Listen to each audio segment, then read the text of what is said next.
ಇಂದು ನಮ್ಮ ಅಭ್ಯಾಗತರಾಗಿ ಶ್ರೀಯುತ ಚಂದುಕುಳ್ಳು ಶ್ರೀನಿವಾಸ ಭಟ್ ಇವರು ಇದ್ದಾರೆ.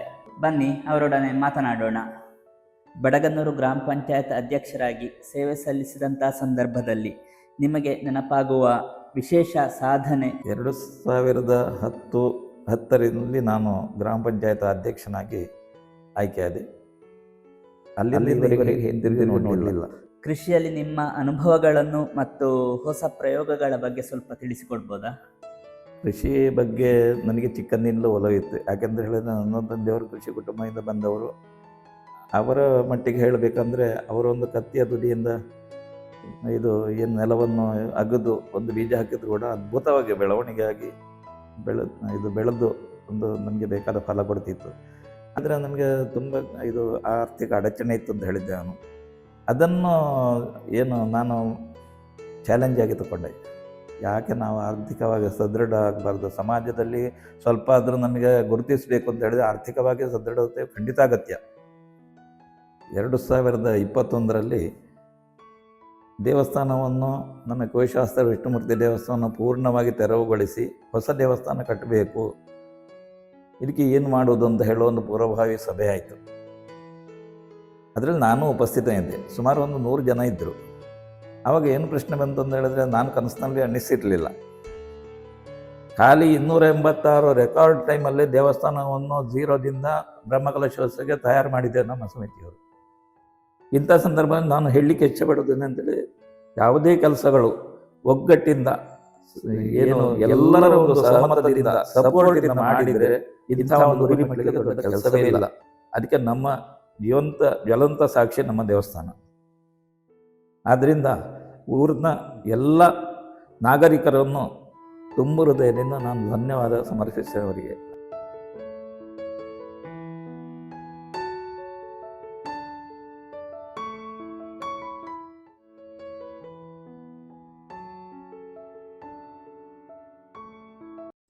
ಎಲ್ಲರಿಗೂ ನಮಸ್ಕಾರ. ಕರಾಡ ವಿಶ್ವ ಡಿಜಿಟಲ್ ಮಾಧ್ಯಮದ ಪ್ರೇಕ್ಷಕರಿಗೆ ಸ್ವಾಗತ. ನಾನು ಕುಮಾರ ನರಸಿಂಹ ಭಟ್ಟ ಬುಳನಡ್ಕ. ಸಂಪರ್ಕ, ಸಹಕಾರ, ಸಮೃದ್ಧಿ ಇದು ಕರಾಡ ವಿಶ್ವದ ಧ್ಯೇಯ. ಸಮಾಜದ ಸಾಧಕರನ್ನು ಗುರುತಿಸಿ ಅವರ ಸಾಧನೆಗಳನ್ನು ಪರಿಚಯಿಸಿ ಯುವ ಪೀಳಿಗೆಗೆ ಸಮಾಜ ಸೇವೆಯ ಮಹತ್ವವನ್ನು ತಿಳಿಸುವುದು ಇದರ ಉದ್ದೇಶ. ಇಂದು ನಮ್ಮ ಅಭ್ಯಾಗತರಾಗಿ ಶ್ರೀಯುತ ಚಂದುಕುಳ್ಳು ಶ್ರೀನಿವಾಸ ಭಟ್ ಇವರು ಇದ್ದಾರೆ. ಇವರು ಕರಾಡ ಬ್ರಾಹ್ಮಣ ಸೇವಾ ಸಮಿತಿ ನಿಟ್ಪಳ್ಳಿ ಪುತ್ತೂರು ವಲಯದ ಮಾಜಿ ಅಧ್ಯಕ್ಷರು. ಪ್ರಸ್ತುತ ಇಲ್ಲಿ ನಿರ್ಮಾಣಗೊಳ್ಳುವಂತಹ ಸಮಾಜ ಕರಾಡ ಭವನವನ್ನು ಮೇಲುಸ್ತುವಾರಿಯನ್ನು ವಹಿಸಿಕೊಂಡವರು. ಬಡಗನ್ನೂರು ಗ್ರಾಮ ಪಂಚಾಯತಿನ ಮಾಜಿ ಅಧ್ಯಕ್ಷರೂ ಹೌದು. ಹೂವೆ ಶಾಸ್ತ್ರ ವಿಷ್ಣುಮೂರ್ತಿ ದೇವಸ್ಥಾನ ಪಡುಮಲೆ ಇದರ ಜೀರ್ಣೋದ್ಧಾರ ಮತ್ತು ಬ್ರಹ್ಮಕಲಶೋತ್ಸವ ಸಮಿತಿಯ ಅಧ್ಯಕ್ಷರಾಗಿ ದೇವಸ್ಥಾನದ ಮರು ನಿರ್ಮಾಣದಲ್ಲಿ ಇವರ ಪಾತ್ರ ಮಹತ್ವದ್ದು. ಇವರು ಪ್ರಗತಿಪರ ಕೃಷಿಕರೂ ಹೌದು. ಸಾರ್ವಜನಿಕ ಜೀವನದಲ್ಲಿ ಮತ್ತು ಕರಾಡ ಬ್ರಾಹ್ಮಣ ಸಮುದಾಯದಲ್ಲಿ ವಿಶೇಷವಾಗಿ ಒಲವಿರುವವರು. ಎಲ್ಲರೊಂದಿಗೆ ಹಸನ್ಮುಖರಾಗಿ ಮಾತನಾಡಿಸುವವರು. ಸಮಾಜದ ಪ್ರತಿಯೋರ್ವರ ಪ್ರೀತಿ ಪಾತ್ರರೂ ಹೌದು. ಬನ್ನಿ ಅವರೊಡನೆ ಮಾತನಾಡೋಣ. ನಮಸ್ಕಾರ ಶ್ರೀನಿವಾಸಣ್ಣ. ನಮಸ್ಕಾರ. ನಿಮ್ಮ ಬಾಲ್ಯ, ಶಿಕ್ಷಣ ಮತ್ತು ಕುಟುಂಬದ ಬಗ್ಗೆ ಸಂಕ್ಷಿಪ್ತವಾಗಿ ತಿಳಿಸಿ. ನಾನು ಚಂದುಕುಳ್ಳು, ದಿವಂಗತ ಸುಬ್ರಹ್ಮಣ್ಯ ಭಟ್ ಮತ್ತು ಕಾಶಮ್ಮ ದಂಪತಿಗಳ ಪುತ್ರ. ನನಗೆ ಅಕ್ಕ ತಂಗಿಯರು ಅಂತ ಹೇಳಿ 5 ಜನ ಇದ್ದಾರೆ. ಒಬ್ಬ ತಮ್ಮನೂ ಇದ್ದಾನೆ. ಇಂಥ ಒಂದು ಕುಟುಂಬದಲ್ಲಿ ನನ್ನ ಜನನ ಆಯಿತು 1957 ಸೆಪ್ಟೆಂಬರ್ 10ಕ್ಕೆ. ಆಮೇಲೆ ನನ್ನ ಪ್ರಾಥಮಿಕ ವಿದ್ಯಾಭ್ಯಾಸ ಇಲ್ಲಿಯ ಬಡಗನ್ನೂರು ಪ್ರಾಥಮಿಕ ಶಾಲೆಯಲ್ಲಿ ಆಯಿತು. ಅಲ್ಲಿಂದ ಮುಂದಕ್ಕೆ ಸರ್ವೋದಯ ಹೈಸ್ಕೂಲ್ ಮಟ್ಟದ ವಿದ್ಯಾಭ್ಯಾಸ ಆಯಿತು. ಪುತ್ತೂರಿನ ಸಂತ ಪಿಲವಿನ ಕಾಲೇಜಿನಲ್ಲಿ ಡಿಗ್ರಿ ಕೂಡ ಆಯಿತು. ಆಮೇಲೆ ನನಗೆ ಹೈಯರ್ ಸ್ಟಡೀಸ್ ಮಾಡಬೇಕು ಅಂತ ಹೇಳೋ ಒಂದು ಮನಸ್ಥಿತಿ ಇತ್ತು. ಆದರೆ ಕೆಲವೊಂದು ಕಾರಣಗಳಿಂದ, ಆರ್ಥಿಕವಾಗಿ ಇರ್ಬೋದು ಅಥವಾ ಮನೆಯ ವಾತಾವರಣದಲ್ಲಿ ನನಗೆ ಮುಂದಕ್ಕೆ ಕಂಟಿನ್ಯೂ ಮಾಡಲಿಕ್ಕೆ ಆಗಲಿಲ್ಲ. ಆದರೂ ಮನಸ್ಸಿಗೆ ಸಮಾಧಾನ ಉಂಟು. ಮುಂದಕ್ಕೆ ನಮ್ಮ ಕುಟುಂಬದ ಬಗ್ಗೆ ಹೇಳಬೇಕಂದ್ರೆ, ನಮ್ಮದು ಕೂಟು ಕುಟುಂಬ. ನನ್ನ ತಂದೆಯವರು ಹಿರಿಯರು. ಆಮೇಲೆ ನನ್ನ ತಂದೆಯ ಇಬ್ಬರು ತಮ್ಮಂದಿರು ಅಚ್ಯುತ ಭಟ್ ಮತ್ತು ಕೃಷ್ಣ ಭಟ್ ಅಂತೇಳಿ ಒಂದು ಸಂಸಾರದಲ್ಲಿ ಬೆಳೆದದ್ದು. ಮತ್ತು ಶಿಕ್ಷಣದ ಮಟ್ಟಿಗೆ ಈಗ ಹೇಳಿದೆ BCom ಆಯಿತು ಅಂತ ಹೇಳಿ ಮುಂದಕ್ಕೆ ಇದೆ ಕೃಷಿ ಕಾರ್ಯದಲ್ಲಿ ನಾನು ತೊಡಗಿಸಿಕೊಂಡು ಇಲ್ಲಿ ಈಗಲೂ ಕೃಷಿ ಕಾರ್ಯವನ್ನೇ ಮೆಚ್ಚಿಕೊಂಡಿದ್ದೇನೆ. ಧರ್ಮಪತ್ನಿ ಚೀಸವು ವೀಣಾ ಅಂತ ಹೇಳಿ ಅವಳನ್ನು ಮಲ್ಲದ ಹತ್ತಿರ ಬಾಜಡ್ಕ ಅಂತ ಹೇಳುವಲ್ಲಿಂದ ಮದುವೆ ಆದ ನಾನು. ಸಂತೃಪ್ತ ಒಂದು ಸಾಂಸಾರಿಕ ಜೀವನದಲ್ಲಿ ನಾನು ಈವರೆಗೆ ಸಾಗಿ ಬಂದಿದ್ದೇನೆ. ಅದೇ ರೀತಿಯಲ್ಲಿ ನನಗೆ ಇಬ್ಬರು ಸುಪುತ್ರರು, ರವೀಶ ಮತ್ತು ಶ್ರೀಶಾ ಅಂತೇಳಿ. ರವೀಶನಿಗೆ ಈಗಾಗಲೇ ಮದುವೆ ಆಗಿದೆ. ತಿರುಪತಿ ದಾಮೋದರ ಭಟ್ ಸ್ವರ್ಗ ಮನೆಯವರದು. ತಿರುಪತಿಯಲ್ಲಿ ಅವರ ವೃತ್ತಿ ಜೀವನವನ್ನು ಆರಂಭಿಸಿ ಅವರ ಪ್ರಥಮ ಪುತ್ರಿಯನ್ನು ನನ್ನ ಮಗನಿಗೆ ವಿವಾಹ ಮಾಡಿಸಿಕೊಂಡಿದ್ದೇನೆ. ನನ್ನ ಸೊಸೆ ಇನ್ಫೋಸಿಸ್ ಕಂಪನಿಯಲ್ಲಿ ಇಂಜಿನಿಯರ್ ಆಗಿದ್ದಾಳೆ. ಅದೇ ರೀತಿಯಲ್ಲಿ ನನ್ನ ಮಗ ಕಾಗ್ನಿಸೆಂಟಲ್ಲಿ ಆಫೀಸರ್ ಪೋಸ್ಟಲ್ಲಿ ಮ್ಯಾನೇಜ್ಮೆಂಟ್ ಸೈಡಲ್ಲೇ ಇದ್ದಾನೆ. ಅದೇ ಒಳ್ಳೆಯ ಒಂದು ಸಂತೃಪ್ತ ಜೀವನವನ್ನು ನಡೆಸ್ತಾ ಇದ್ದಾರೆ. ನನ್ನ ಕಿರಿಯ ಮಗ ಶ್ರೀಶಾ ಅಂತ ಹೇಳಿ, ಅವನು ವಿದ್ಯಾಭ್ಯಾಸದಲ್ಲಿ ತುಂಬ ಹುಷಾರಿದ್ದ. ಆದರೂ ಅವನಿಗೆ ಕೃಷಿಯ ಬಗ್ಗೆ ಒಲವು ಕೂಡ ಉಂಟು. ಅದರಿಂದ ಇಲ್ಲೇ ಕೃಷಿಯನ್ನು ಮುಂದುವರಿಸಿಕೊಂಡು ನನ್ನೊಟ್ಟಿಗಿದ್ದಾನೆ. ಸಾರ್ವಜನಿಕ ಜೀವನ ಮತ್ತು ಸಮಾಜ ಸೇವೆಯ ಕಡೆಗೆ ನಿಮ್ಮನ್ನು ಆಕರ್ಷಿಸಿದ ಪ್ರಮುಖ ಪ್ರೇರಣೆ ಏನು? ನಾನು ಚಿಕ್ಕಂದಿನಿಂದಲೇ ಸಾರ್ವಜನಿಕ ಜೀವನದ ಬಗ್ಗೆ ಒಲವು ಹೊಂದಿದವ. ಯಾಕೆಂತ ಹೇಳಿದರೆ ಚಿಕ್ಕಂದಿನಲ್ಲೇ ಇಲ್ಲಿ RSS ರಾಷ್ಟ್ರೀಯ ಸ್ವಯಂ ಸೇವಕರ ಸಂಘದ ಶಾಖೆಗಳೆಲ್ಲ ನಡೀತಾ ಇತ್ತು. ಅದರಲ್ಲಿ ಹಲವಾರು ಏನು ವಿಧದ ಹೇಳಿದರೆ ಬೇರೆ ಬೇರೆ ಒಂದು ಸ್ವಭಾವದ ವ್ಯಕ್ತಿಗಳ ಪರಿಚಯ ನನಗೆ ಆಯಿತು. ಅಲ್ಲಿ ಕೂಡ ಒಂದು ಪ್ರೇರಣೆ ಏನಂತ ಹೇಳಿದರೆ, ಒಂದು ಸಾರ್ವಜನಿಕವಾಗಿ ನಾವು ನಮ್ಮನ್ನು ಗುರುತಿಸಬೇಕು. ಅಲ್ಲಿ ಸ್ಪರ್ಧೆಗಳು ಆಟೋಟಗಳೆಲ್ಲ ನಡೀತವೆ ಮತ್ತು ಬೌದ್ಧಿಕ ಕೂಡ ನಡೀತದೆ. ಅದರಲ್ಲಿ ನನ್ನನ್ನು ನಾನು ಹೆಚ್ಚು ತೊಡಗಿಸಿಕೊಂಡು ನನ್ನ ಬೌದ್ಧಿಕ ಒಂದು ಏನು ವ್ಯವಸ್ಥೆ ಉಂಟು ಅದನ್ನು ತುಂಬ ಬಲಪಡಿಸಿಕೊಂಡೆ ನಾನು. ಆಮೇಲೆ ಸಾರ್ವಜನಿಕವಾಗಿ ನಾವು ಗುರುತಿಸಬೇಕಂದ್ರೆ ನಾವು ಸಾಮಾಜಿಕವಾಗಿ ಕೂಡ ಸಮಾಜದ ಒಟ್ಟಿಗೆ ಬೆರಿಬೇಕು, ಆ ತುಡಿತ ನನ್ನಲ್ಲಿತ್ತು. ಆದ್ದರಿಂದ ಇದು ಪ್ರೇರಣೆಯಾಗಿ ನಾನು ಸಾರ್ವಜನಿಕ ಜೀವನಕ್ಕೆ ಪಾದಾರ್ಪಣೆ ಮಾಡಿದೆ ಅಂತ ನನಗೆ ಅನ್ನಿಸ್ತಾ ಇದೆ. ಇವತ್ತು ಕೂಡ ನಾನು ಸಾರ್ವಜನಿಕ ತುಂಬ 100ಕ್ಕೆ 100 ತೊಡಗಿಸಿಕೊಂಡಿದ್ದೇನೆ ಅಂತ ಹೇಳಲಿಕ್ಕೆ ಹೆಮ್ಮೆ ಪಡ್ತೇನೆ.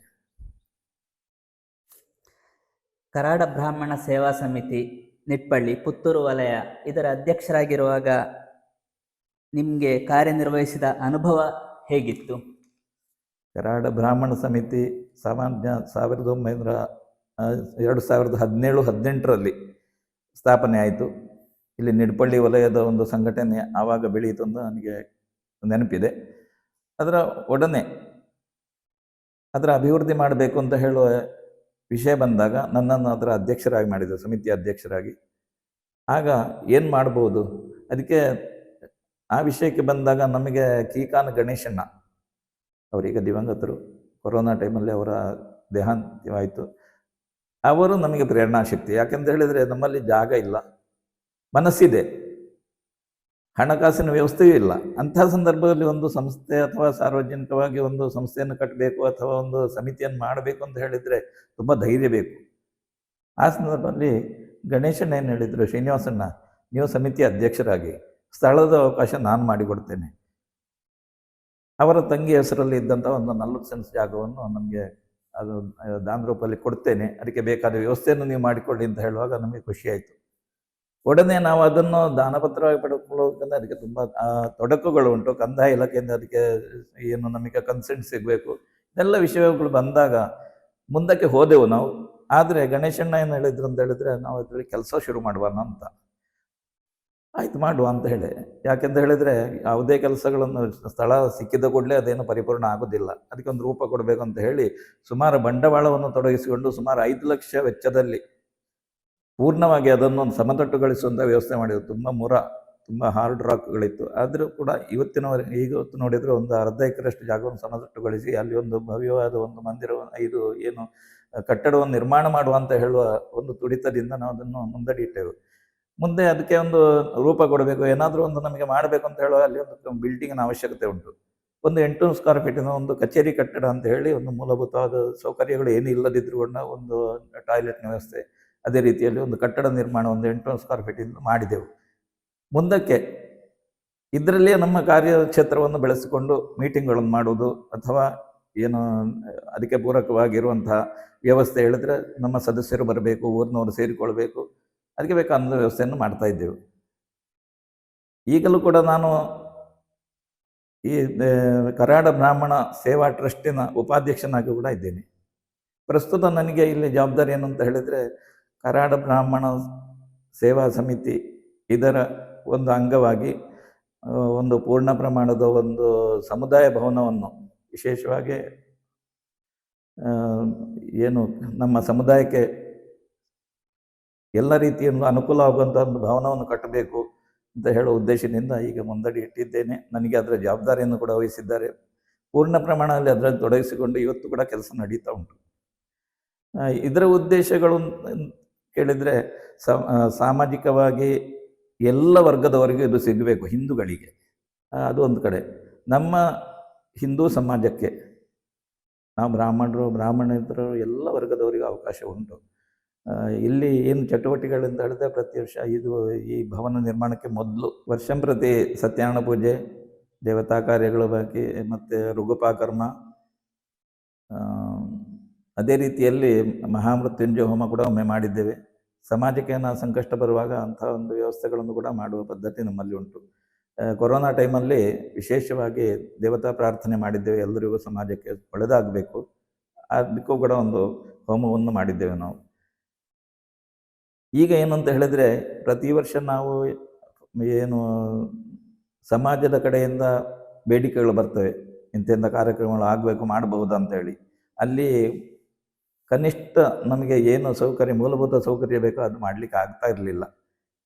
ನೀರಿನ ಸೌಕರ್ಯ ಗಣೇಶನ ಮಾಡಿಕೊಟ್ಟಿದ್ದಾರೆ, ನಮ್ಮದೇ ಸ್ವಂತ ಅಲ್ಲ ಅದು, ಆದರೂ ಅಲ್ಲಿ ನೀರಿನ ವ್ಯವಸ್ಥೆ ಇದೆ. ಅವರೊಂದು ಬೋರ್ವೆಲ್ ಕೊರೆಸಿ ಪ್ರಥಮ ಆದ್ಯತೆಯಲ್ಲಿ ನಮಗೆ ಕೊಡ್ತಾ ಇದ್ದಾರೆ.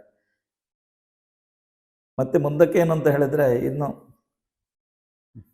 ಇಲ್ಲಿ ಬೇರೆ ಬೇರೆ ಕಾರ್ಯಕ್ರಮಗಳನ್ನು ಹಮ್ಮಿಕೊಳ್ಬೇಕು. ಸಮುದಾಯ ಭವನ ನಿರ್ಮಾಣದ ಯೋಜನೆಗೆ ಸಮಾಜದ ಸದಸ್ಯರಿಂದ ನಿಮಗೆ ದೊರೆತಂತಹ ಸಹಕಾರದ ಬಗ್ಗೆ ಏನು ಹೇಳಲಿಕ್ಕೆ ಇಷ್ಟಪಡ್ತೀರಿ? 2 ವರ್ಷಗಳ ಹಿಂದೆ ಇದರ ಪ್ರಸ್ತಾಪ ಬಂತು. ನಮಗೆ ಜಾಗ ಸಿಕ್ಕಿದೆ, ಜಾಗದ ಬಗ್ಗೆ ಏನು ನಿಮ್ಮ ಪ್ರತಿಕ್ರಿಯೆ ಉಂಟು? ಜಾಗ ನಮ್ಮ ಹೆಸರಿಗೆ ಆಯಿತು? ಇದೆಲ್ಲ ಪ್ರಶ್ನೆಗಳು ಒಂದು ರೀತಿಯಲ್ಲಿ ಗೊಂದಲದಿಂದ ಮುಂದುವರಿಯಿತು. ಅದಕ್ಕೆ ನಾನು ಹೇಳಿದ್ದು ಏನು ಅಂತ ಹೇಳಿದರೆ, ಜಾಗದ ರಿಜಿಸ್ಟ್ರೇಷನ್ ಅಥವಾ ಜಾಗ ನಮ್ಮ ಸಂಸ್ಥೆಗೆ ಮಾಡಿಕೊಳ್ಳುವ ವಿಚಾರ ಒಂದು, ಅದರಲ್ಲಿ ತುಂಬ ತೊಡಕುಗಳು ಕೂಡ ಉಂಟು. ಏನಂತ ಹೇಳಿದರೆ, ಪ್ರಕ್ರಿಯೆ ನಿಧಾನವಾಗಿ ಸಾಗ್ತಾ ಉಂಟು. 40 ಸೆಂಟ್ ಜಾಗವನ್ನು ನಮ್ಮ ಹೆಸರಿಗೆ ಮಾಡಿಕೊಳ್ಬೇಕು, ಅದು ಪ್ಲಾಟಿಂಗ್ ಆಗಬೇಕು. ಪ್ಲಾಟಿಂಗಿನ ಹಂತಕ್ಕೆ ಬರುವಾಗ ನಾವು ಅದನ್ನು ಏನು ಈ ಭೂಮಾಪಕರಿಂದ ಅಳತೆ ಮಾಡಿಸಿ, ಇವಾಗ ಅದು MLAಗಳ ಒಂದು ಶಿಫಾರಸು ಪತ್ರದೊಂದಿಗೆ ADL ತಾಲೂಕು ಆಫೀಸಿಗೆ ಹೋಯಿತು. ಅಲ್ಲಿ ತಹಶೀಲ್ದಾರ್ ಕೂಡ ಹಿಂಬರ ಬರೆದಿದ್ದಾರೆ. ಅದಕ್ಕೆ ಇದನ್ನು ಕೂಡಲೇ ವ್ಯವಹಾರಣೆ ಮಾಡಿ ಇದು ಏನು ಕರಾಡ ಸಮಾಜಕ್ಕೆ ಒಪ್ಪಿಸಬೇಕು, ಪ್ಲಾಟಿಂಗ್ ಮಾಡಿಕೊಡ್ಬೇಕು ಅಂತ ಹೇಳಿ ಹಿಂಬರ ಕೊಟ್ಟಿದ್ದಾರೆ. ಅದರ ಪ್ರಯತ್ನವಾಗಿ ಈಗ ನಡೀತಾ ಉಂಟು. ADLR ಆಫೀಸಲ್ಲಿ ಸರ್ವೆ ಆಫೀಸಿಗೆ ಹೋಗಿ ಈಗ ಕಡತ ಅಲ್ಲಿ ಇದೆ. ಮುಂದಕ್ಕೆ ಅದನ್ನು ಇದು ನಾವು ಮಾಡಿಸಿಕೊಳ್ಳುವಂಥ ಒಳ್ಳೆಯ ಪ್ರಯತ್ನವನ್ನು ಮಾಡ್ತೇವೆ. ಅದು ಸಂಸ್ಥೆ ಹೆಸರಿಗೆ ಮಾಡುವ ಆಗಲೂಬಹುದು. ಈ ಕರಾಡ ಭವನವು ಮುಂದಿನ ತಲೆಮಾರುಗಳಿಗೆ ಯಾವ ರೀತಿಯ ಪ್ರಯೋಜನಗಳನ್ನು ನೀಡಲಿದೆ? ಈ ಕರಾಡ ಭವನದಲ್ಲಿ ವಿಸ್ತೃತವಾದ ಯೋಜನೆಗಳು ಉಂಟು. ಏನಂತ ಹೇಳಿದರೆ, ಮಗು ಹುಟ್ಟಿದಲ್ಲಿಂದ ಅಂತ್ಯೇಷ್ಟಿಯವರೆಗೆ ಏನೆಲ್ಲ ಕಾರ್ಯಕ್ರಮಗಳಿದೆಯೋ ನಮ್ಮ ಏನು ಕರಾಡ ಸಮಾಜಕ್ಕೆ, ಅದೆಲ್ಲವನ್ನು ಇಲ್ಲಿ ಪೂರೈಸುವಂಥ ಯೋಜನೆಗಳು ಉಂಟು.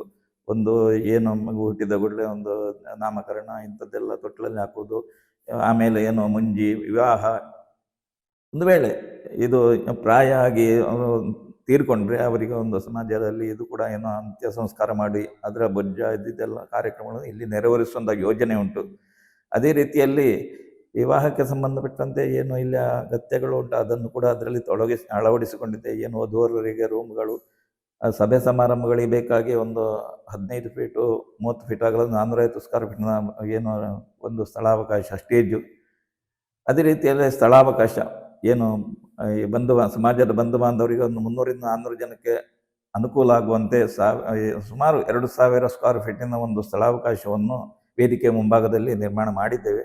ಅದಕ್ಕೆ ಹೊಂದಿಕೊಂಡಂತೆ ಒಂದು 650 ಸ್ಕ್ವೇರ್ ಫೀಟಿನ ಒಂದು ಅಡುಗೆ ಶಾಲೆ, ವಿಸ್ತೃತವಾದ ವಿಶಾಲವಾದ ಅಡುಗೆ ಶಾಲೆ, ಆಮೇಲೆ ಶೌಚಾಲಯಗಳು, ಯಾರು ಮಹಿಳೆಯರಿಗೂ ಪುರುಷರಿಗೂ ಬೇಕಾದಂತಹ ವಿಶೇಷವಾಗಿ 4 ಶೌಚಾಲಯಗಳು, ಅದೇ ರೀತಿಯಲ್ಲಿ ಸ್ನಾನಗೃಹಗಳು, ಪುರುಷರಿಗೊಂದು ಮಹಿಳೆಯರಿಗೆ ಒಂದು, ಇದೆಲ್ಲ ಯೋಜನೆಗಳನ್ನು ನಾನು ಹಮ್ಮಿಕೊಂಡಿದ್ದೇನೆ. ಸಮಾಜದ ವತಿಯಿಂದ ಸಹಕಾರ ಪೂರ್ಣ ಪ್ರಮಾಣದಲ್ಲಿ ಸಿಗ್ತಾ ಉಂಟು. ಯಾವುದೇ 1% ಜನಗಳು ಕೂಡ ನೆಗೆಟಿವ್ ಆಗಿ ಮಾತಾಡ್ತಾ ಇಲ್ಲ, ಪೂರಕವಾಗಿ ಸ್ಪಂದನೆ ಉಂಟು. ಅದರಿಂದ ಮುಂದುವರಿತಾ ಇದ್ದೇವೆ. ಪಡುಮಲೆ ಕೂವೆ ಶಾಸ್ತ್ರ ವಿಷ್ಣುಮೂರ್ತಿ ದೇವಸ್ಥಾನದ ಬ್ರಹ್ಮಕಲಶ ಮತ್ತು ಜೀರ್ಣೋದ್ಧಾರ ಸಮಿತಿಯ